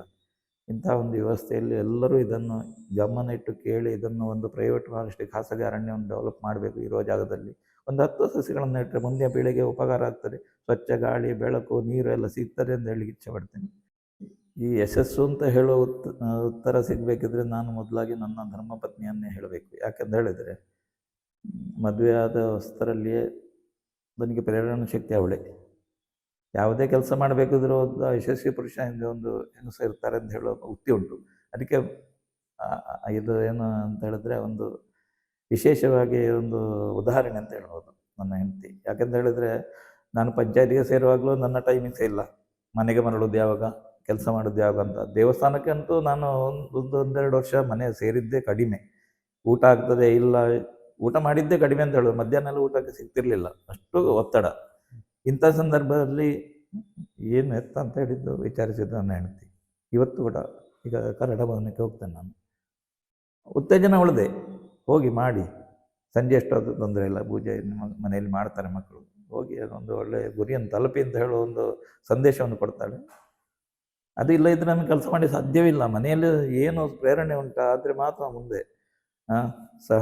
ಸಹನಶೀಲತೆ ಬೇಕು. ಒಂದು ನಮಗೂ ಸಿಟ್ಟು ಬರಬಾರ್ದು. ಮನೆಯಲ್ಲಿ ಕಷ್ಟ ಬಂದು ಮಾಡಿಕೊಡ್ತಾರೆ, ಇನ್ನು ಕಳಿಸ್ತಾರೆ, ಎಲ್ಲ ಸರಿ. ಆದರೆ ನಾವು ಯಶಸ್ವಿ ಆಗಬೇಕಿದ್ರೆ ಹೆಂಡತಿ ಮಕ್ಕಳು ಸಪೋರ್ಟ್ ಖಂಡಿತ ಬೇಕು. ಅದು 100ಕ್ಕೆ 100 ನನಗೆ ಸಿಕ್ಕಿದೆ ಇಂಥ ಒಂದು ಇದರಲ್ಲಿ. ಮತ್ತು ಊರಿನವ್ರ ವಿಶ್ವಾಸ 100ಕ್ಕೆ 100 ತಗೊಳ್ಬೇಕು ನಾವು. ಅಂಥ ಪರಿಸರವನ್ನು ನಾವು ನಿರ್ಮಾಣ ಮಾಡಬೇಕು, ಅಂಥ ವಾತಾವರಣವನ್ನು ನಿರ್ಮಾಣ ಮಾಡಬೇಕು. ಹೇಗೆ ಅಂತ ಹೇಳಿದ್ರೆ ಈಗ ನಾನು ಒಂದು ವಿಚಾರನ ಹೇಳ್ತೇನೆ. ಊರಿನಲ್ಲಿ ಯಾಕೆ ಮತ್ತು ನನಗೆ ಇದು ಸಿಗ್ತದೆ ಅಂತ ಹೇಳಿದರೆ, ಈಗ ಸುಮಾರು ಇಷ್ಟರವರೆಗೆ ಒಂದು 10-15 ಮನೆಗಳ ಒಂದು ಏನು ವಾತಾವರಣ, ಕಲುಷಿತ ವಾತಾವರಣವನ್ನು ಸರಿ ಮಾಡಿದೆ ಅಂತ ಹೇಳಿ ಇಚ್ಛೆ ಪಡ್ತೇನೆ. ಮನೆಯೊಳಗೆ ಜಗಳ, ಪಾಲನ ಇದು ಗಲಾಟೆಗಳು, ಇದಕ್ಕೆ ನನ್ನನ್ನು ಕರೀತಾ ಇದ್ದಾರೆ. ಅದನ್ನು 100ಕ್ಕೆ 100 ಯಶಸ್ವಿಯಾಗಿ ಇಷ್ಟವರೆಗೆ ಮಾಡಿದ ಪಂಚಾಯತಿಗಳನ್ನು ತೀರ್ಮಾನ ಮಾಡಿ ಕೊಟ್ಟಿದ್ದೇನೆ. ಒಳ್ಳೆಯದರಲ್ಲಿ ಇದ್ದಾರೆ.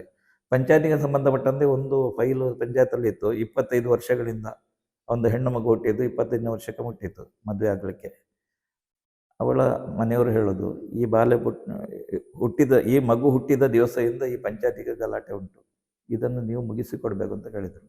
ಹೋಗಿ ಎಲ್ಲರನ್ನು ವಿಶ್ವಾಸ, ಅದರಲ್ಲಿ ಪಾರದರ್ಶಕತೆಯನ್ನು ಮೇಂಟೈನ್ ಮಾಡಿದೆ ನಾನು.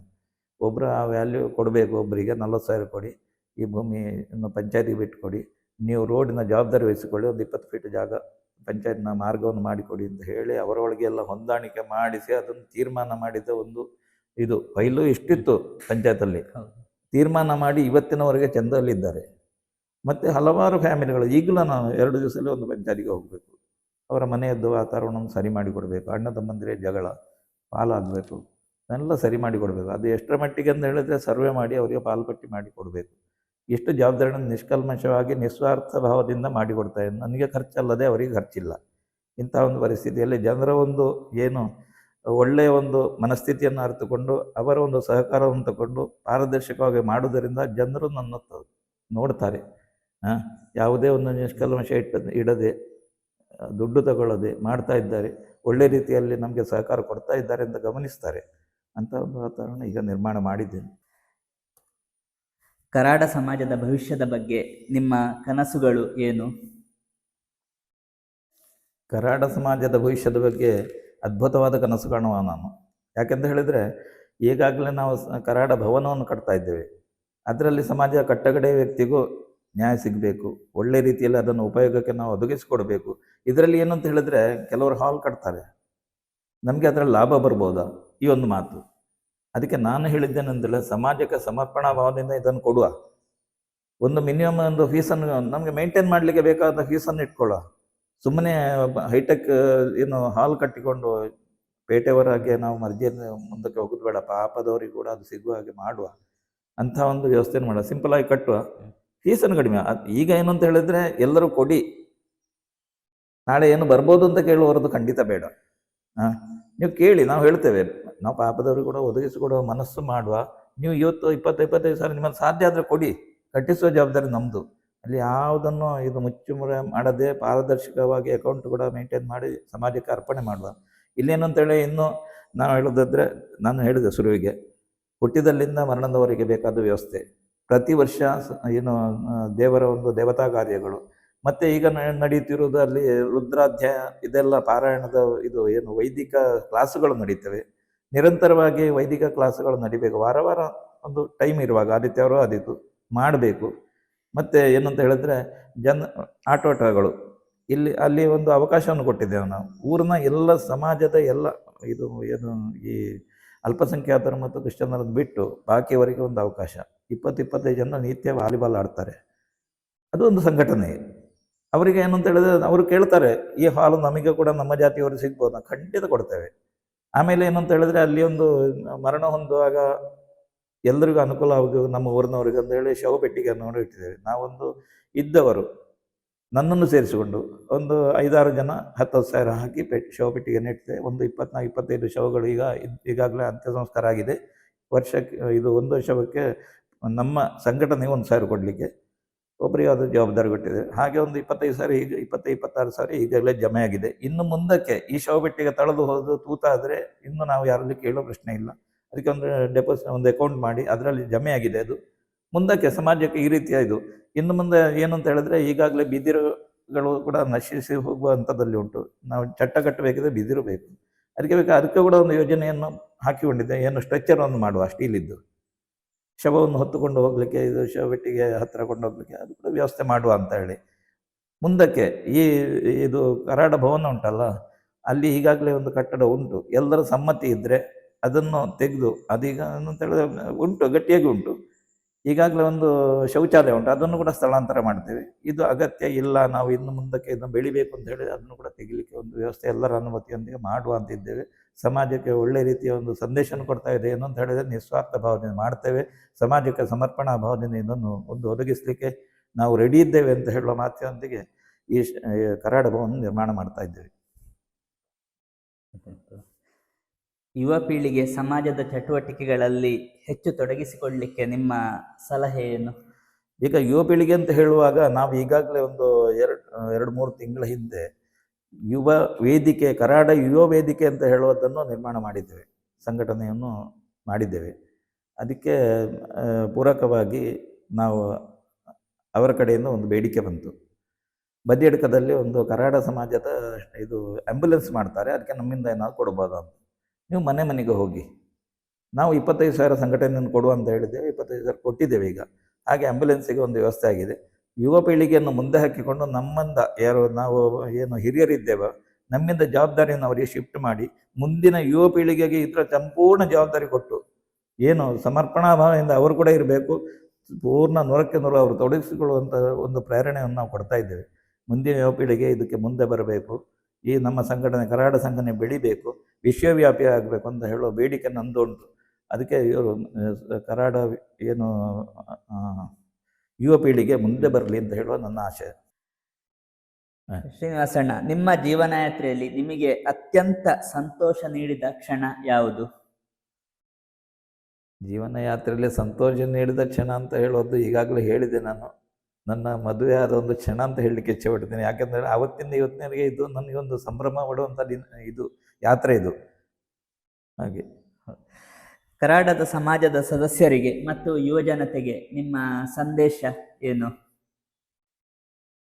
ಕರಾಡ ಜನತೆಗೆ ಮತ್ತು ಯುವ ಪೀಳಿಗೆಯ ಸಂದೇಶ ಏನಂತ ಹೇಳಿದ್ರೆ, ನಾವು ಕರಾಡರಾಗಿ ಕೊಂದುಕೊಂಡು ಬೇರೆಯವರ ಸಂಘಟನೆಯನ್ನು ತಿಳ್ಕೊಂಡು ಸಂಭ್ರಮ ಪಡುವುದಲ್ಲ. ನಾವು ಸಂಭ್ರಮ ಪಡುವುದು ನಮ್ಮ ಕರಾಡ ಸಂಘಟನೆಯಲ್ಲೇ ಸಂಭ್ರಮ ಪಡಬೇಕು. ನಾವು ಇತರರಿಗೆ ಮಾರ್ಗದರ್ಶಕರಾಗಬೇಕು. ಇನ್ನೊಂದು ಏನಂತ ಹೇಳಿದ್ರೆ, ನಮ್ಮ ಯುವ ಪೀಳಿಗೆ ಈಗ ಸುಮಾರಾಗಿ ದೂರವೇ ಉಂಟು.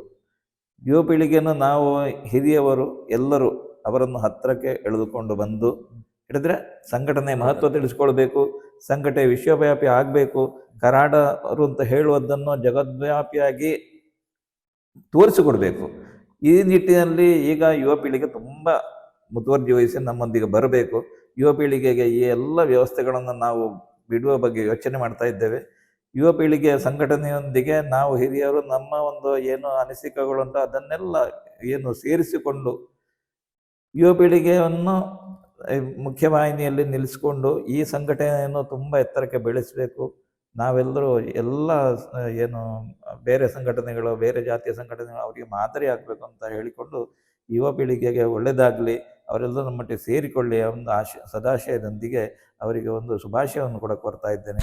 ನಿಮ್ಮನ್ನು ಎಲ್ಲರೂ ಸದಾ ಹಸನ್ಮುಖಿಯಾಗಿ ಎಲ್ಲರೊಂದಿಗೆ ಬೆರೆಯುವ ವ್ಯಕ್ತಿಯಾಗಿ ಗುರುತಿಸ್ತಾರೆ. ಈ ಜನಾನುರಾಗ ಮತ್ತು ಸಕಾರಾತ್ಮಕ ಮನೋಭಾವದ ರಹಸ್ಯ ಅಂತ ಶ್ರೀನಿವಾಸಣ್ಣ? ಈ ಜನಾನುರಾಗಿ ಆಗ್ಲಿಕ್ಕೆ ಕಾರಣ ಏನಂತ ಹೇಳಿದ್ರೆ, ಎಲ್ಲರನ್ನ ನಾನು ಪ್ರೀತಿಯಿಂದ ಕಾಣ್ತೇನೆ, ಎಲ್ಲರೊಟ್ಟಿಗೆ ಬೆರೀತೇನೆ, ಅವರ ಸಮಸ್ಯೆಗಳಿಗೆ ಸ್ಪಂದಿಸ್ತೇನೆ. ಆಮೇಲೆ ಅವರ ಸ್ಪಂದನೆ ಅಂತ ಹೇಳಿದ್ರೆ ಅವರ ಮನೆಗೂ ಕೂಡ ನಾನು ಆಗಾಗ ಹೋಗ್ತಾ ಇರ್ತೇನೆ. ಹೆಚ್ಚಿನ ಮನೆಗಳನ್ನು ನಾನು ಟೈಮ್ ಸಿಗುವಾಗ ಭೇಟಿ ಆಗ್ತೇನೆ, ಅವರ ಅಂತರಾತ್ಮವನ್ನು ತಿಳಿಯೋ ಪ್ರಯತ್ನ ಮಾಡ್ತೇನೆ. ಮೇನ್ ಗುಟ್ಟು ಇದೆ, ಒಂದು ಸಮಾಜದ ಏನು ಕಟ್ಟಕಡೆ ವ್ಯಕ್ತಿ ಅವನಿಗೇನು ತೊಂದರೆ ಉಂಟು ಅವನನ್ನು ನಾವು ಇನ್ನು ನೆಗ್ಲೆಕ್ಟ್ ಮಾಡೋದಲ್ಲ, ಅವನನ್ನು ಮುಖ್ಯವಾಹಿನಿಗೆ ತರುವಂಥ ಒಂದು ಪ್ರಯತ್ನ ಮಾಡಬೇಕು. ಆ ನಿಟ್ಟಿನಲ್ಲಿ ನನ್ನ ಪ್ರಯತ್ನ ತುಂಬ ಉಂಟು. ಅವರಿಗೆ ಸಹಕಾರ ಕೊಡ್ತೇನೆ, ಉಪಕಾರ ಮಾಡ್ತೇನೆ, ಮುಖ್ಯವಾಹಿನಿಯಲ್ಲಿ ಬನ್ನಿ ನನ್ನೊಟ್ಟಿಗೆ ಸೇರಿಕೊಳ್ಳಿ ಅಂತ ಪ್ರೀತಿಯಿಂದ ಕರೀತೇನೆ. ಅದೇ ಜನಾನುರಾಗ ಗಳಿಸ್ತೀವಿ. ಅದು ಅಂತರಂಗೆಯಿಂದ ಬರಬೇಕು, ಇಲ್ಲಿಂದ ಹೃದಯದಿಂದ ಬರಬೇಕು, ಶೋಕಿಗೆ ಅಲ್ಲ, ಖಂಡಿತ ಅಲ್ಲ. ಅದು ಬಂದರೆ ಮಾತ್ರ ಜನರ ಒಂದು ಮನಸ್ಸಿನ ತುಡಿತ ನಮಗೆ ಗೊತ್ತಾಗ್ತದೆ. ಸರಿ, ಕರಾಡ ವಿಶ್ವ ಡಿಜಿಟಲ್ ಮಾಧ್ಯಮ, ಕರಾಡ ವಿಶ್ವ ಆ್ಯಪ್ ಅಂತ, ಇದು ಬಹುಶಃ ಸಂಪರ್ಕ, ಸಹಕಾರ ಮತ್ತು ಸಮೃದ್ಧಿ, ಇದು ಈ ಕರಾಡ ವಿಶ್ವ ಆ್ಯಪ್ನ ಮುಖ್ಯ ಉದ್ದೇಶ ಮತ್ತು ಧ್ಯೇಯ. ಇದನ್ನು ಈಗಿನ ಕಾಲಕ್ಕೆ ಈ ಒಂದು ಆ್ಯಪ್ಗಳು ನಮಗೆ ಅಂದರೆ ಇದನ್ನು ಓಪನ್ ಮಾಡಿದರೆ ಪ್ರತಿಯೊಂದು ಕೂಡ ಸಮಾಜದಲ್ಲಿ ಇರುವಂತಹ ಯಾರು ಸಾಧಕರನ್ನು ಗುರುತಿಸಲಿಕ್ಕೆ, ಅದೇ ರೀತಿಯಾಗಿ ಪ್ರತಿಯೊಂದು ನಮ್ಮ ಕ್ಷೇತ್ರಗಳನ್ನು ಗುರುತಿಸಲಿಕ್ಕೆ, ಈ ಥರ ಎಲ್ಲ ಇದರಲ್ಲಿ ಕೂಡ ನಮಗೆ ವಿಶೇಷವಾಗಿ ನಮಗೆ ಸಹಾಯ ಮಾಡ್ತದೆ ಈ ಆ್ಯಪ್ಗಳು. ಇದರಲ್ಲಿ ಬಹುಶಃ ನಮ್ಮ ಕರಾಡ ಸಮಾಜದಲ್ಲೇ ಪ್ರಥಮ ಬಾರಿಗೆ ಈ ಒಂದು ಆ್ಯಪನ್ನು, ಬಹುಶಃ ಉಳಿದ ಸಮುದಾಯದಲ್ಲಿ ಯಾವುದರಲ್ಲಿ ಕೂಡ ಈ ಥರದ ಆ್ಯಪ್ ಇಲ್ಲ ಅಂತ ಅನಿಸ್ತದೆ. ಈ ಒಂದು ಆ್ಯಪನ್ನು ವೆಬಿನಾರ್ ಸರಣಿಗಳು ಇತ್ಯಾದಿಗಳಿಗೆಲ್ಲ ತುಂಬ ಉಪಯೋಗ ಆಗ್ತದೆ. ಇದರ ಬಗ್ಗೆ ನಿಮ್ಮ ಅನಿಸಿಕೆ ಯಾವ ರೀತಿಯಾಗಿ ಶ್ರೀನಿವಾಸಣ್ಣ? ಈಗ ಆಧುನಿಕ ಯುಗದಲ್ಲಿ ನಾವು ಯೋಚನೆ ಮಾಡೋದಾದರೆ ಇಂಥ ಆ್ಯಪ್ಗಳು ವಿಶ್ವವ್ಯಾಪಿ ಆಗಬೇಕು. ನಮ್ಮ ಒಂದು ಸಮುದಾಯದಿಂದ ಈ ಒಂದು ಆ್ಯಪನ್ನು ಏನು ಡೆವಲಪ್ ಮಾಡೋದು ತುಂಬ ಹೆಮ್ಮೆಯ ವಿಚಾರ. ಯಾಕೆಂತ ಹೇಳಿದ್ರೆ ಸಾಧಕರು ಇರ್ತಾರೆ, ಅಥವಾ ಯಾವುದೇ ಒಂದು ಕ್ಷೇತ್ರದಲ್ಲಿ, ಕೃಷಿ ಕ್ಷೇತ್ರ ಆಗ್ಬೋದು, ವಾಣಿಜ್ಯ ಕ್ಷೇತ್ರ ಆಗ್ಬೋದು, ಬ್ಯಾಂಕಿಂಗ್ ಕ್ಷೇತ್ರ ಇರ್ಬೋದು, ಎಲ್ಲ ಸಾಧಕರು ಎಲ್ಲ ಸ್ತರಗಳಲ್ಲಿ ಇರ್ತಾರೆ. ಅವರನ್ನೆಲ್ಲ ಗುರುತಿಸಿ ಅವರನ್ನು ಮುಖ್ಯವಾಹಿನಿಗೆ ತಂದು ಎಲ್ಲ ಈಗದ ಯುವ ಪೀಳಿಗೆಗೆ ಪರಿಚಯಿಸುವಂಥ ಕಾರ್ಯ ಆಗಲೇಬೇಕು, ನಿರಂತರವಾಗಿ ಆಗಲಿ ಅಂತ ಹೇಳುವ ಆಶಯ ನನ್ನದು. ಮತ್ತೇನಂತ ಹೇಳಿದ್ರೆ, ಈಗಾಗಲೇ ಸಾಧಕರ ಒಂದು ವಿಸ್ತೃತವಾದ ಒಂದು ಏನು ಭೇಟಿಯನ್ನು ಮಾಡಿ ಅವರಿಂದ ವಿಚಾರಗಳನ್ನು ತಿಳ್ಕೊಂಡು ನಮ್ಮ ಸಮುದಾಯಕ್ಕೆ ಒಂದು ಸಮರ್ಪಣೆಯಿಂದ ತಿಳಿಸ್ತಾ ಇದ್ದಾರಲ್ಲ, ಆ ಸಾಧಕರೇ ಈಗಿನ ಯುವ ಪೀಳಿಗೆಗೆ ಒಂದು ಪ್ರೇರಣಾ ಒಂದು ವ್ಯವಸ್ಥೆ ಅಂತ ಹೇಳಲಿಕ್ಕೆ ಇಚ್ಛೆಪಡ್ತೇನೆ. ಈ ಆ್ಯಪ್ ಇನ್ನು ಮುಂದಕ್ಕೆ ವಿಶೇಷವಾಗಿ ಯುವ ಜನತೆಗೆ ಒಂದು ಮಾರ್ಗದರ್ಶನವನ್ನು ನೀಡಲಿ, ಸಾಧಕರಿಂದ ವಿಷಯಗಳನ್ನು ತಿಳ್ಕೊಂಡು ಎಲ್ಲರಿಗೂ ತಿಳಿಸುವಂತಾಗಲಿ ಅಂತ ಹೇಳುವ ಒಂದು ಆಶಯದೊಂದಿಗೆ ಇದಕ್ಕೆ ಒಂದು ಶುಭಾಶಯವನ್ನು ಕೋರ್ತಾ ಇದ್ದೇನೆ. ಇವತ್ತಿನ ಈ ಸಂದರ್ಶನದ ಮೂಲಕ ಶ್ರೀಯುತ ಚಂದುಕುಳ್ಳು ಶ್ರೀನಿವಾಸ ಭಟ್ಟರ ವ್ಯಕ್ತಿತ್ವ, ಅವರ ಸಾಧನೆಗಳು, ಸಮಾಜ ಸೇವೆ, ನಾಯಕತ್ವ ಇತ್ಯಾದಿಗಳನ್ನೆಲ್ಲವನ್ನು ಕೂಡ, ನಮ್ಮ ಕರಾಡ ಸಮಾಜದ ಬಗ್ಗೆ ಇರುವಂಥ ಮನೋಭಾವ, ಇವುಗಳನ್ನೆಲ್ಲವನ್ನು ಕೂಡ ಸಮಗ್ರವಾಗಿ ನಿಮ್ಮ ಮುಂದಿಡಲಿಕ್ಕೆ ನಾವು ಪ್ರಯತ್ನ ಪಟ್ಟಿದ್ದೇವೆ. ಅದಕ್ಕಾಗಿ ಈ ಒಂದು ಕರಾಡ ವಿಶ್ವದ ಪರವಾಗಿ ಶ್ರೀನಿವಾಸಣ್ಣ ನಿಮಗೆ ತುಂಬ ಹೃದಯದ ಧನ್ಯವಾದಗಳನ್ನು ಸಮರ್ಪಿಸ್ತಾ ಇದ್ದೇನೆ. ನಮಸ್ಕಾರ. ಹಾಗೆ ಈ ಆ್ಯಪನ್ನು ಎಲ್ಲರೂ ಕೂಡ ಬಳಸಿ ಮತ್ತು ಈ ಆ್ಯಪನ್ನು ಬೆಳೆಸಬೇಕು ಅಂತ ಹೇಳಿ ವಿನಮ್ರ ವಿನಂತಿ. ಇವತ್ತಿನ ಈ ಸಂದರ್ಶನ ಕಾರ್ಯಕ್ರಮವನ್ನು ಅಚ್ಚುಕಟ್ಟಾಗಿ ವಿಶ್ವ ಆ್ಯಪ್ ಮೂಲಕ ನಮ್ಮ ಸ್ನೇಹಿತರು ಆದಂತಹ ಚಂದ್ರಹಾಸ ಭಟ್ ಕನ್ನಡಕ ಇವರು ನಡೆಸಿಕೊಟ್ಟಿದ್ದಾರೆ. ಈ ಆ್ಯಪ್ ಮೂಲಕ ನಮ್ಮ ಸಮಾಜವು ಎತ್ತರಕ್ಕೆ ಬೆಳೀಲಿ, ನಮ್ಮ ಆಶೋತ್ತರಗಳು ವಿಶ್ವವ್ಯಾಪಿ ಆಗಲಿ, ಅದೇ ರೀತಿಯಲ್ಲಿ ಒಳ್ಳೆ ರೀತಿಯಲ್ಲಿ ಸಂಘಟನೆ ಬೆಳೀಲಿ. ಇದಕ್ಕೆ ಪೂರಕವಾಗಿ ಸಾಧಕರನ್ನು ಎಲ್ಲರನ್ನು ಗುರುತಿಸಿ ಏನು ಈಗಿನ ಯುವ ಪೀಳಿಗೆಗೆ ತೋರಿಸಿಕೊಡುವಂಥ ಒಂದು ಪ್ರಯತ್ನ ಮಾಡಲಿ, ಚೆನ್ನಾಗಿ ಬೆಳೀಲಿ ಅಂತ ಹೇಳ್ತಾ ಶುಭವನ್ನು ಕೋರ್ತಾ ನನ್ನ ಮಾತನ್ನು ಮುಗಿಸ್ತೇನೆ.